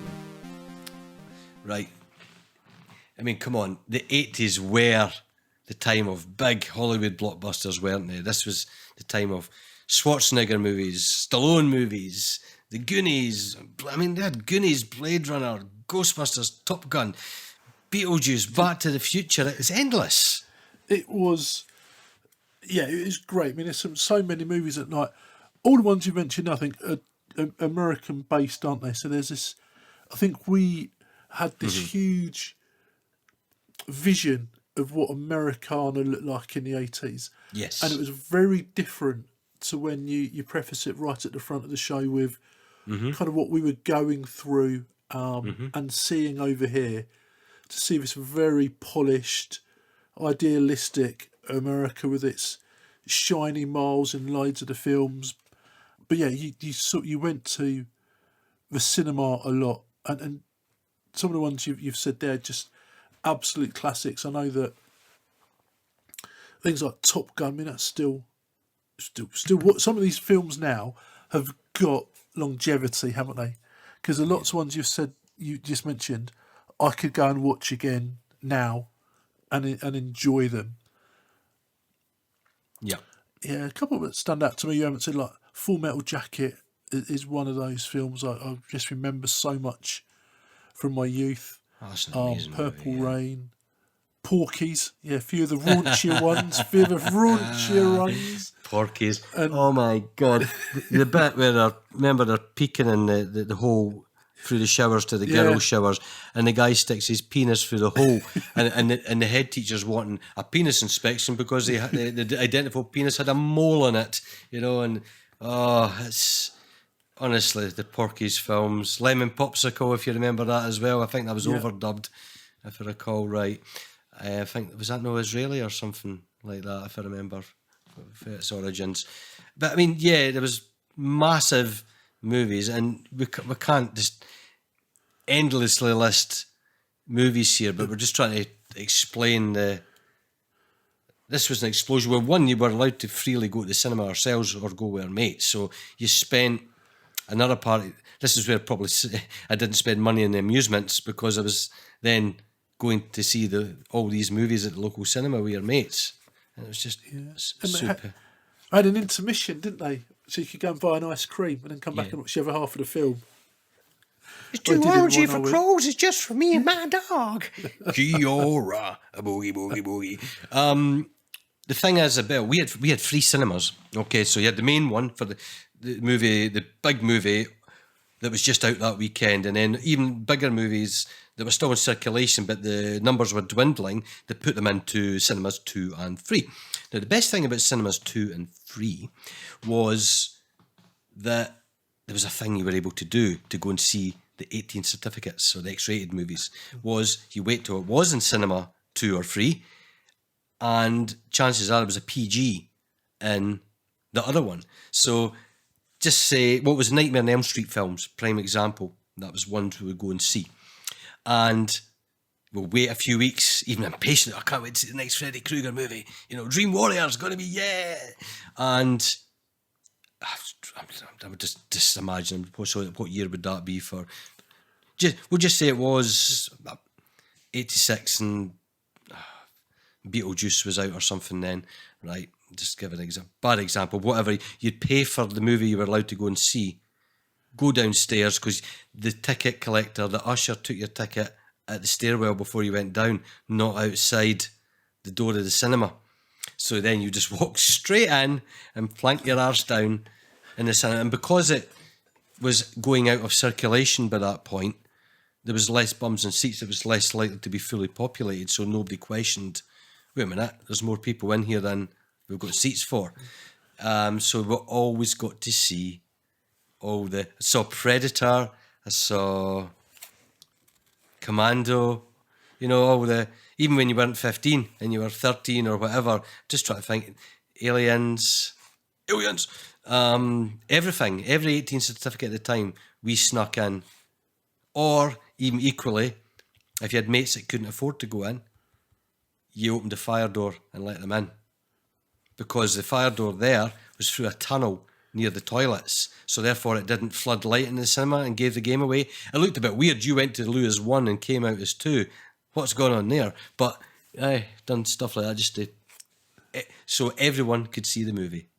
Yeah, we in Felixstowe we had a small cinema, but when we went to Ipswich, I remember paying, like I said there, paying to see kind of Flash Gordon, and then we watched a bit of it and we sneaked into an Emmanuel film, which at the time was like as raunchy it was going to get, and I'm surprised that didn't put us all off sex for years to come watching that. Yeah, like you were saying there, Garron, we're certainly doing the escapism to an idealistic life in the American movies when we were watching them, escape from a bit more difference from the way of life that Britain was. But the movies there, apart from the Monty Python ones, which you had a good laugh at, I mean, it was bleak ones like The Long Good Friday or Withnail and I, or heroic things like Chariots of Fire, or you would get failed attempts at taking the Americans on. So we would have Krull or Brazil. That was a terrible Terry Gilliam failure, wasn't it? Just rubbish. But I didn't want to see Rita Sue and Bob 2 or Hope and Glory or Passage to India and movies like that. I wanted the American ones because, you know what, we were suckered into it with bloody Star Wars, weren't we, in the 70s? Yeah. And then, of course, we had Empire Strikes Back, Return of the Jedi in the 80s. So these were the movies we wanted to see, not a reminder or some hidden meaning in a bleak movie that was more suited to watching on video at home. Yeah, I just have a scroll through to the top British movies of the 80s, and none of them would make my top 20 movies, if I'm honest. Yeah. I mean, it was all... Yeah. It was all the glitz, wasn't it? All the big blockbusters from the US, I think, in the 80s for us. Absolutely. Definitely for me. But then I suppose on top of that then, the advent of, obviously, the VHS or Betamax lost out. VHS became the dominant videotape format, and even though it came out in the 70s, it was the 80s, it became affordable at home, and the rise of the video rental company. Now, let's ignore Blockbuster. At this point, it was all the independents, wasn't it? I mean, yeah, that you were excited for, and there was a waiting list for the latest movie as well. So if you didn't get to see it at the cinema and you were super excited to see it, good example for me would have been RoboCop. Didn't get a chance to sneak into the cinema to see that, so I was so excited and waiting for that coming out on VHS. And it was something like, because my mum worked in the video library, as I was saying, she didn't need to pay. So I would have to wait though, and it, you know, the rental list dwindling a bit. But if anybody put their name on the waiting list, because they'd maybe only buy 2 copies in, because it was expensive to buy. But that's why we couldn't buy them like an H&V like you would now. These were things, I think RoboCop back then cost £80 to buy. And that was a lot of money. You thought that was bloody hell, that's a lot. So I think a rental would have been, what, 75p, 50p to start off with in the 80s, up to about £1 or so. That's a lot of rentals to go out before you get your money back. It was, and I say, it was the independents, the little shops, exactly as you describe.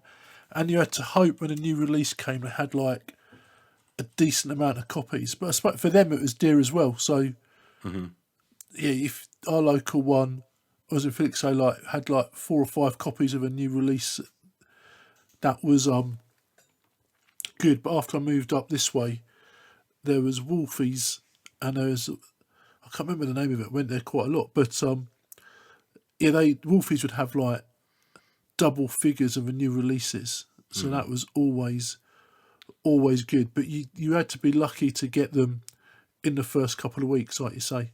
Everyone would book it out, and you only had, with your card there, you could only have like so many new releases before you could have to have some of the normal stuff. It's how they used to run it up here. Okay. So 4 premium titles per month or something like that, or credits, 4 premium credits per month, and or resets or something like that. Yeah, it was something like that. I can't remember what it was, but I know that you had to cycle through to have some of the lesser known ones outside. But there's nothing worse when you eventually got your hands on it to watch it, and it had been half chewed in someone's video player at home, and there was a ragged line on it, and therefore you were trying to muck about with the tracking, or dirt from their heads migrated onto the cassette and then migrated onto your bloody... Oh, what a black art it was getting a videotape playing back in that time. Yeah, or they hadn't rewound it, which was always annoying, wasn't it? Oh, God. That noise it made. I'm surprised, when it got to the end of the spool when it rewound, I'm surprised it didn't snap off of that thudunk it made, you know, because it still is there. It's got a certain torque resistance it has to detect before it stops. It's not got, it wasn't an optical thing for that. So I was like, bloody hell. But those were the days, and then you went from a top loader to a front loader. That was futuristic, and all the different iterations of how you programmed the timer. I preferred eventually the barcode. Oh, yeah. Recorder for the times. You got a little plasticized book, and they had on the corner of it was Panasonic that invented that, and a little red LED light that came on. You scanned it across. So Monday, blip, 8 p.m, blip, weekly, monthly. Brilliant. That's how you used to do it. It's good. And when I bought my flat, I think it was a Panasonic Quintex, but it had the video recorder that had the barcode scanner pen, and you had that laminated sheet, so you could program it by time for running it over the barcode. So I bought that, and then typically I bought everything else from when I first started out, was bought as cheaply as possible from Argos. But that was good memory. That is, with the pen for the video recorder. And TV shows at the time, there's a lot of iconic ones like The Young Ones, Spitting Image. I mean, they had a huge cultural impact, and they were a critique of the times, I suppose. Shows like that. They were. Spitting Image was always great to see, and I don't suppose at the time, I don't think I really realised how close to the knuckle it was on a lot of subjects and to people, but it was always good to see. The Young Ones was always one of those ones that was spoken about in class. You just see this, and people reenacting scenes of Eddie and that. Yeah. With other series like Blackadder, there's I don't know how many classes up and down the country had like some bloke named Baldrick and all of it, because that was everybody was called that. Or anybody with either thin and hair or glasses was called Penfold from Danger Mouse as well, So all good. Still love my cartoons. Obviously, because dynamically my age range in that time was going from young to adult. So I mean, I loved. By far, my most favourite cartoon at the time was the Dungeons and Dragons one. I just adored that, and I used to always rush home and watch it religiously, to be honest. And even if it was a rerun of that back then, I'd watch it. I just couldn't get enough of it, and I think it really started to, grab my interest in the whole sort of Dungeons and Dragons and fantasy genre. Yeah, I think that I kind of moved out, but Dungeons & Dragons was a good one. I don't remember too many cartoons from like the later part of it. But yeah, it was just the classics I just remember watching during the 80s, especially I probably watched, I know we touched on the other show, but I was probably more into cartoons at the end of the 70s with things like Captain Caveman, Battle of the Planets and things like that. Yeah, and they ran right through the 80s, so it's always that balance of defining what was an 80s cartoon and what was a 70s one, because we all grew up, whatever age, on Scooby-Doo, or you even grew up on Tom and Jerry, which predates us by decades, so it was just great. But the ability was having a coloured TV in every house by this point and thoroughly enjoying watching the shows and cartoons that you enjoyed. That was a revelation, getting that colour TV. Yep. It took me till 1987 till I got a colour one for my bedroom. And then I replayed all the games that I loved again just to see them in colour, because I never saw them in colour. I think there's still some Spectrum games today that I've not went back to and played, that they've just remained in sort of fond nostalgic memories that I can only picture in black and white. Yeah, I get that. Yeah, I'm the same, if I'm honest. That you just had the colour portable that was either a hand-me-down or one of the cheap ones that, or not cheap, but one of the cheaper ones. They're still expensive relative to the time, like the computers were, weren't they? Yeah. But I can't remember when I got what a colour one in my bedroom, but I remember having an eye operation when I was younger, and I had to have like some time off work.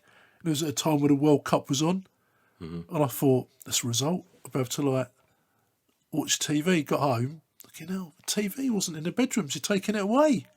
And she said, I said, you shouldn't watch much telly, so can't trust you alone in your bedroom with a TV on. And that was it.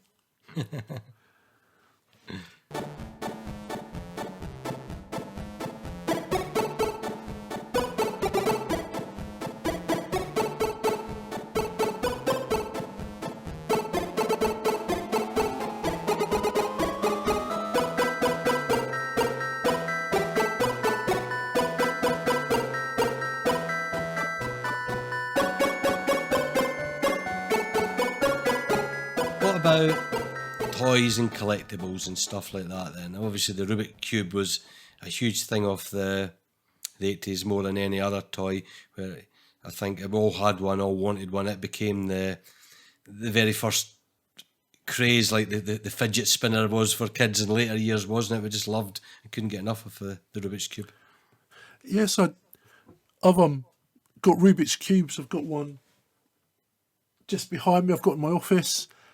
Love it. I remember going on to a caravan holiday to Leiston and taught myself to do it there. So I've got a method that is nowhere near the closest to fastest to do it, but it's the only way I can do it. I've tried over the years to try different methods, but there's no. You've got the one that works for you. I've got mine that works for me. I take it to bits and put it back together again. That's my method, and I'm faster than you then. I mean, we all had it, and I loved it. And you got different iterations. Some weren't just colours. Some had fruit in them. Some had, you had thematic ones, and then you got other takes on it as well. It wasn't just a cube; it was a kind of octagon. And I liked the Rubik's snake. Where you can just make a sphere or a kangaroo or the illusion triangle thing, stuff like that. So I used to play with that all the time. And obviously not for us boys, but the Cabbage Patch Kids were a big thing at that point, wasn't it, as well? Just these ugly dolls that just look shit. Yeah, and they went on for ages. I remember when Lauren was born, and she's like 21 in a few months, of being sent out to get one with the same birthday, because they had birth dates, didn't they, in the Cabbage Patch Kids? That's right. Yeah. So I had to go around numerous Toys R Us to get a Cabbage Patch Kid with the same birthday as my daughter. Things we do, mate. But that's just a story with that. But yeah, with some of the other toys, I think we've got before, I was into Scalextrics. Of course, I had a train set.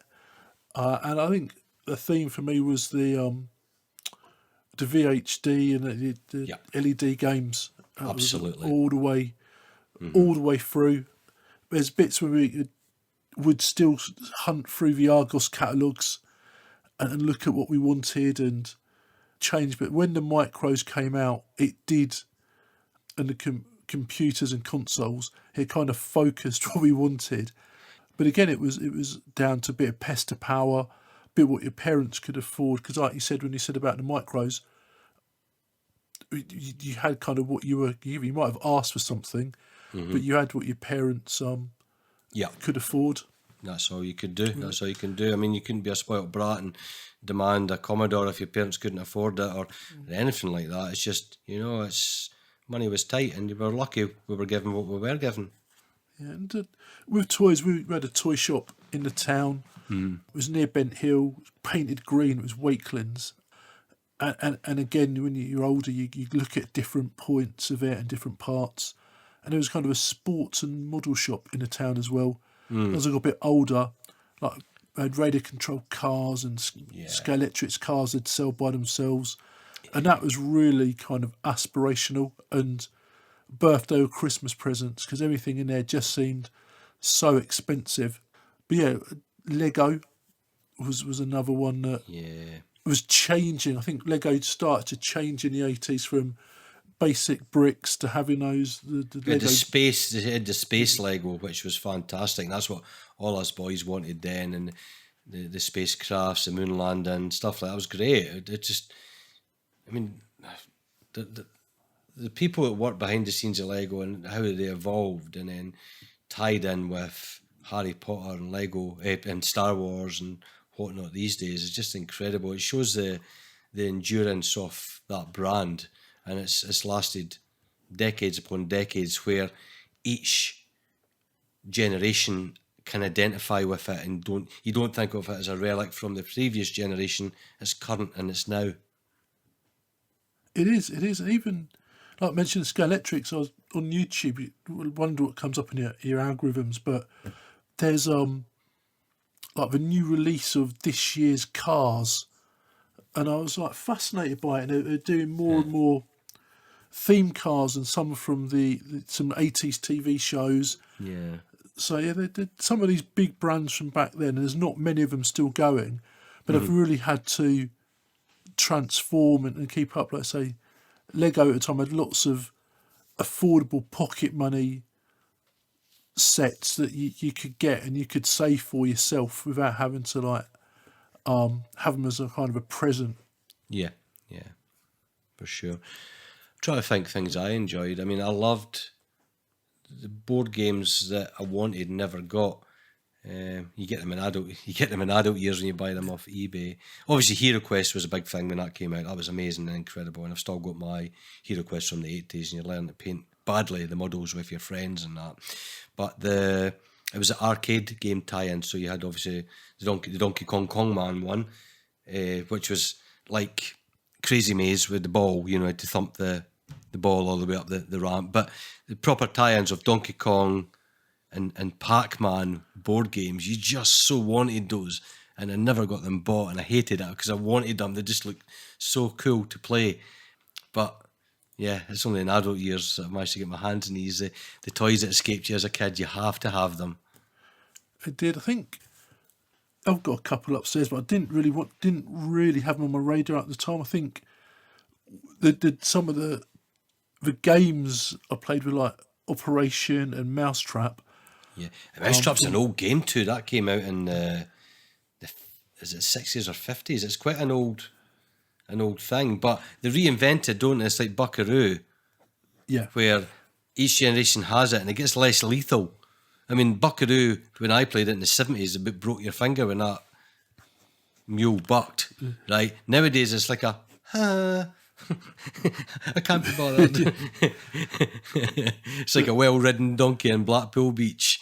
And I didn't really play many board games like just the standard Cluedo Monopoly. At Christmas when people came round, it wasn't.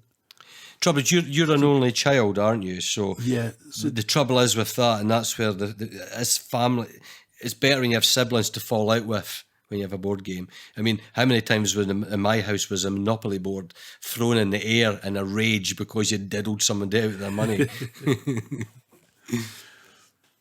What else for me? Big Loader I love, just watching I mean, there's iterations. I don't know if you've ever bought it for for your kids or whatever. The Thomas the Tank Engine one, it does the same thing where it just scoops up the balls, it takes it to a loader, it dumps it here, it moves here. It's just like one of these kind of on a loop systems. It's really good, you know. I wait to get them. If you walk from my living room now, from the door to the sofa, one of the sofas, you have to tiptoe round one of these 2 elaborate Thomas the Tank Engine tracks that Bradley's got out. And I tried to take one down the other day, but he went into junior meltdown mode, so I've left it there. Oh dear. Yeah, so you know the feeling. Now you know the feeling our parents felt when these things are up. It's just something else when they're set up, whether it be Skeletrix or TCR or a train set. They're just not allowed up for too long. They just become frustrating. That needs to come off the dining table or the carpet in the living room because we've got guests coming over. Yeah, and you're right. And I was lucky. I had my mate John Lenson's dad. He did me a train set track on the back of an old door, so I could have to carry it in and out of the shed. It was quite heavy, if I was honest. But yeah, if not, you didn't leave anything up too long, did you? No, not at all. So I'm kind of conscious of this becoming I probably should have made it a part 2, but just this end this garden on what I like to call shit we got up to, just for a bit chuckles and that, just the feral nonsense you does as a kid when your parents, it was normally when it was dark in winter time and you're meant to be home before it was dark, but you never did. But we got up to some mischief and hijinks, to say the least. So the first one on my list would have been Chapdoor Run. Has many, it's probably the timeless one, isn't it, more than anything? It's got many a name. I think you call it something different in your area. Yeah, we had Knock and Run or Knock Down Ginger. Poor Ginger. Did you punch him in the face and he fell down? Yeah, but I mean, I think everyone knows that game where you just basically chap at someone's door and do a runner and laugh when they come to the door and realise there's nobody at the door. Probably harmless fun, but yeah, funny nevertheless. Sometimes you got a pursuit by someone that, for whatever reason, he was so angry that he did that he then devoted his whole evening pursuing you in his slippers to fit you up the arse or whatever he was going to do when he got a hold of you. But that was it, when you were terrified this man was chasing you for the rest of the night. Imagine that in today's world. We done one called Chicky Melly. Now what that was you got a button, just a big jacket button with the 4 holes in it, and we sewed it with some fishing gut and sellotaped it to the bottom corner of someone's window, and then you kept the fishing gut taut and hid behind a bush or some place out of viewpoint. Not that they could see out the window on a dark winter's night anyway, but all you would do then is tug, tug, tug. And because it was like the plunger effect with the sellotape over the button, it would make the chink, chink, chink on the window. And they would open the curtains and look, who the hell? And they're looking, can't see anyone, so they shut the curtains again, chink, chink, chink, and they're quick back. Looking at and you do this back and forwards, and then they're out their door looking, and they can't see anything, they can't see the fishing gut, and they go back in, chink, chink, chink, again. It was absolutely hilarious doing that. What else was I? Skip the Gardens. Did you ever do Skip the Gardens? No. What was that? So basically, because we lived in a council estate in big rosy terraced housing, there was always the dare starting at the bottom of the street in the back, through the back garden, so you access it. So this was a whole clandestine, Mission Impossible thing. And the game was to get to the top of the street without getting caught. And there'd be dogs, there'd be people out the back garden. This was always a winter game, not getting caught. Fences to climb over. You didn't know what was in the next garden. You could land in their vegetable patch, causing footprint damage in their vegetables, their allotment, or whatnot. I remember, so at primary, this was mainly done at primary school, and we'd set a meet up, so meet at 7:30, it's pitch black then, and we'll start in Old Man Thompson's garden, perhaps, right? You go there first.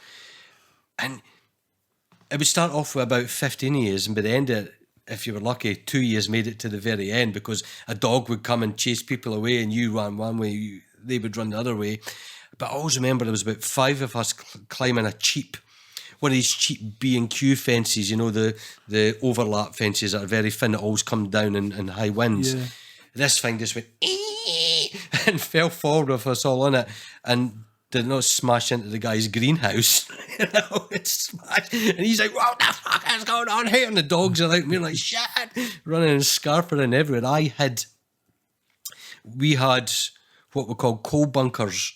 So when the coal man came, it was a coal box with a big stone lid that you dragged, and that was open. And I just somersaulted in this with the agility of an Olympic gymnast, and never got caught. And other people got caught by the scruff of the neck and go, "I know your parents," and dragged them back to their parents. But nobody dubbed off who the other person was, you know. So you done nothing like that. What about shite alike? So no, didn't do that. Go on, I'll go back to. We obviously did different things, mate. Yeah, you played football. Like, shite alike. What was that? What is it? It sounds like I need to know this now. Right, so you got a newspaper, and there was always a dog shit about, it wasn't your shit. Well, I know a mate that did shit in the newspaper, right? And basically then you set it on fire and rang the doorbell or chapped on the door. So it was an advanced version of Chap Door Run, right? So they'd answer the door and see this thing on fire on their doorstep and jump up and down in it to put it off, therefore trampled on burnt shit all over their feet. We used to go to on that, I'll say, on the boats as he roos quite a bit, and you could buy firecrackers quite cheaply, or you could buy firecrackers over there. You couldn't buy them over here. So we did quite a few things with firecrackers, put them back of people's bikes, and that we did a couple of times. We put them outside people's houses. There was a teacher whose porch nearly caught on fire because we posted them through his letterbox. Mr. Yeah, Robbins we've done the was a letterbox thing. Yeah. He was a geography teacher. Then the next day at assembly, well, they had like someone from the fire station there and the headmaster lecturing us all.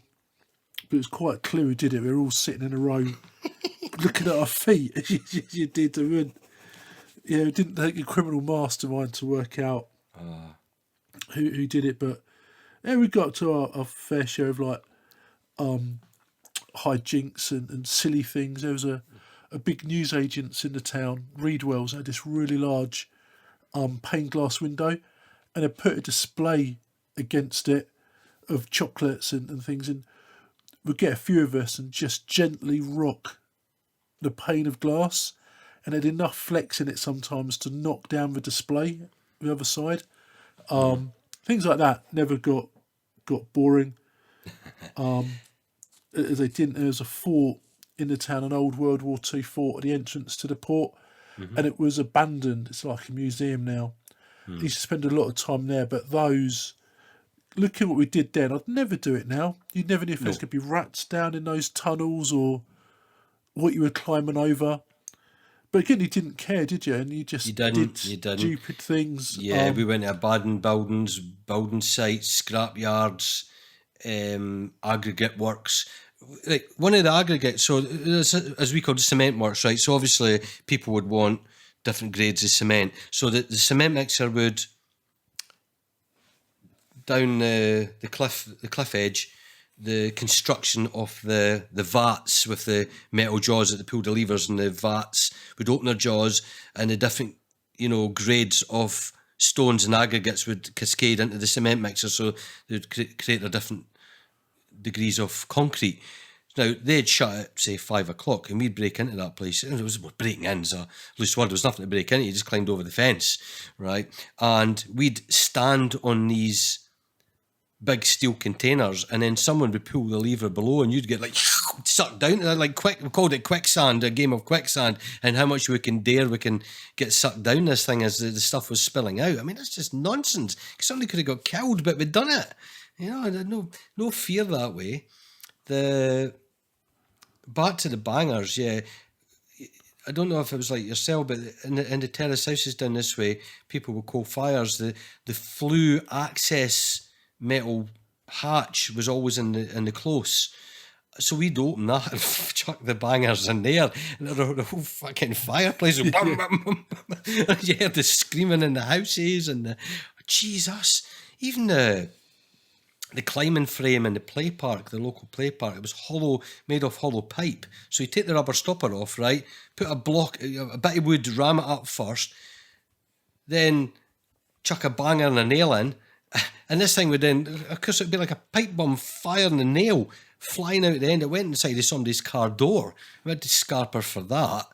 And I mean, these are just craziness, absolute craziness of mucking about. Now, as a final one for me, I always remember this. So the play parts and the playgrounds in the 80s were a more deadly affair. I mean, we had a witch's hat roundabout, do you recall them? Yeah, we had those. They were deadly. Interesting, yeah. Yeah. Did you used to dare someone to stand in the centre as you whizzed it round, and then people would swing it because it would come close to, you would hit the person with the inner rim of the actual seats. I mean, I do recall a girl got killed on that. Not by us, may I add, but then that was it. These things got banned and dismantled from public play parks. But do you remember the cheese cutter at all? No, what was that? Right, it's a big pendulum swinging seat for four that would rock like I suppose a bit like the pirate ship at the fun fair, okay? But two poles that would pendulise on. I don't think that's a word, but you know what I mean.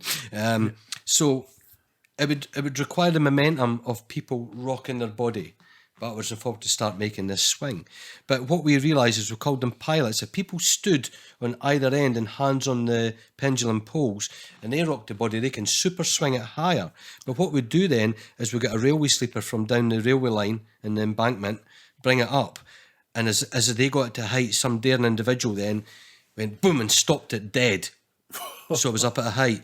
So what would happen is all the kids in the area, you get about 20 kids piling on this thing, you know, right, we want that feel of free falling. So once everybody was piled on, it would get hit with a baseball bat to clear it, and the thing would drop suddenly. You got that, you know, that ticklish sensation that your balls were in your throat, basically. And this was the shit and giggles we did. But there was a guy called Dale Wallace, and I remember this happening. He was like, everybody was climbed on it, and the boy was about to hit it, and Dale's running up going, wait on me, wait on me, wait on me. And it got hit, and he ran in front of it and did the end of the cheese cutter not hit his kneecap. His foot went in his mouth. It just doubled over, boom. And he the scream, it went from silent, knowing that you're in such pain, of silent scream to, honestly, we thought we were slaughtering seals, the noise that came from him. He was off school for a very long time getting that kneecap and his leg repaired. Yeah, I bet it was. We had the Spa Gardens to play in, which is gardens that run along the seafront, so behind the prom and before, just behind the prom really. And they went up the cliff face, so we did a lot of climbing down there, climbing on the Spa Pavilion, and all sorts of things that we weren't supposed to do. But that was great fun. You used to have to climb over kind of these metal fences with the ornamental spikes on. Yes. Remember once Liebam didn't climb over it as agility as normal. He was agile, but this time he slipped and the spike went through his arm. So we had to kind of try and lift him off and then get him up to A&E. But I don't think, I said, your childhood wasn't complete of the 80s, was it? Unless you had a couple of A&E visits before you went home. Didn't even bother to go home. You used to go to A&E before you'd go home, because not everyone had a car. If it did, the car might not be at home. So depending on where you were in the town, we just used to go to like the small A&E department, and you go home with a bandage or your knuckles where you've broken a finger or something like that. Yeah. I blame Eddie Kidd and us wanting to copy them on our BMXs. Of which we never mentioned in toys and such like the BMX, but we'd done our jumps and our stunt theatrics on that, and end up breaking wrists and arms and scuffing foreheads on these bloody bikes. Honestly, we were just no fear, crazy and mad, but yet we're here to tell the tale to this day. Yeah, the homemade ramps would have just on concrete in a car park. That would be it, wouldn't it? You wouldn't. Yeah. Yeah. The no grassy hills. It was on tarmac. Yeah. No, and where we used to have car park, York Road, next to John Lenson's house. The whole roads lead to York, by any chance. Yeah, and that was our everything, mate. That was our tennis court. It was our our football pitch, it was our tag, it was our British Bulldog. Yes. Everything we did there, it was like where we'd do jumping, but in the corner of it, it had this like small kind of electricity kind of substation. So we used to climb and sit on that.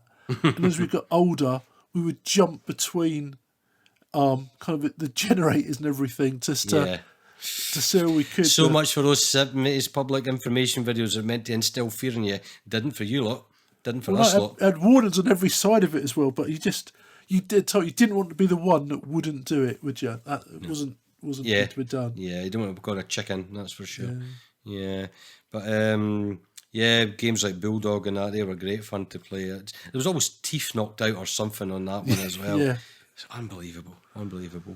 But anyway, on that note then, well, we went back. I did ask a question earlier on about the Band-Aid single.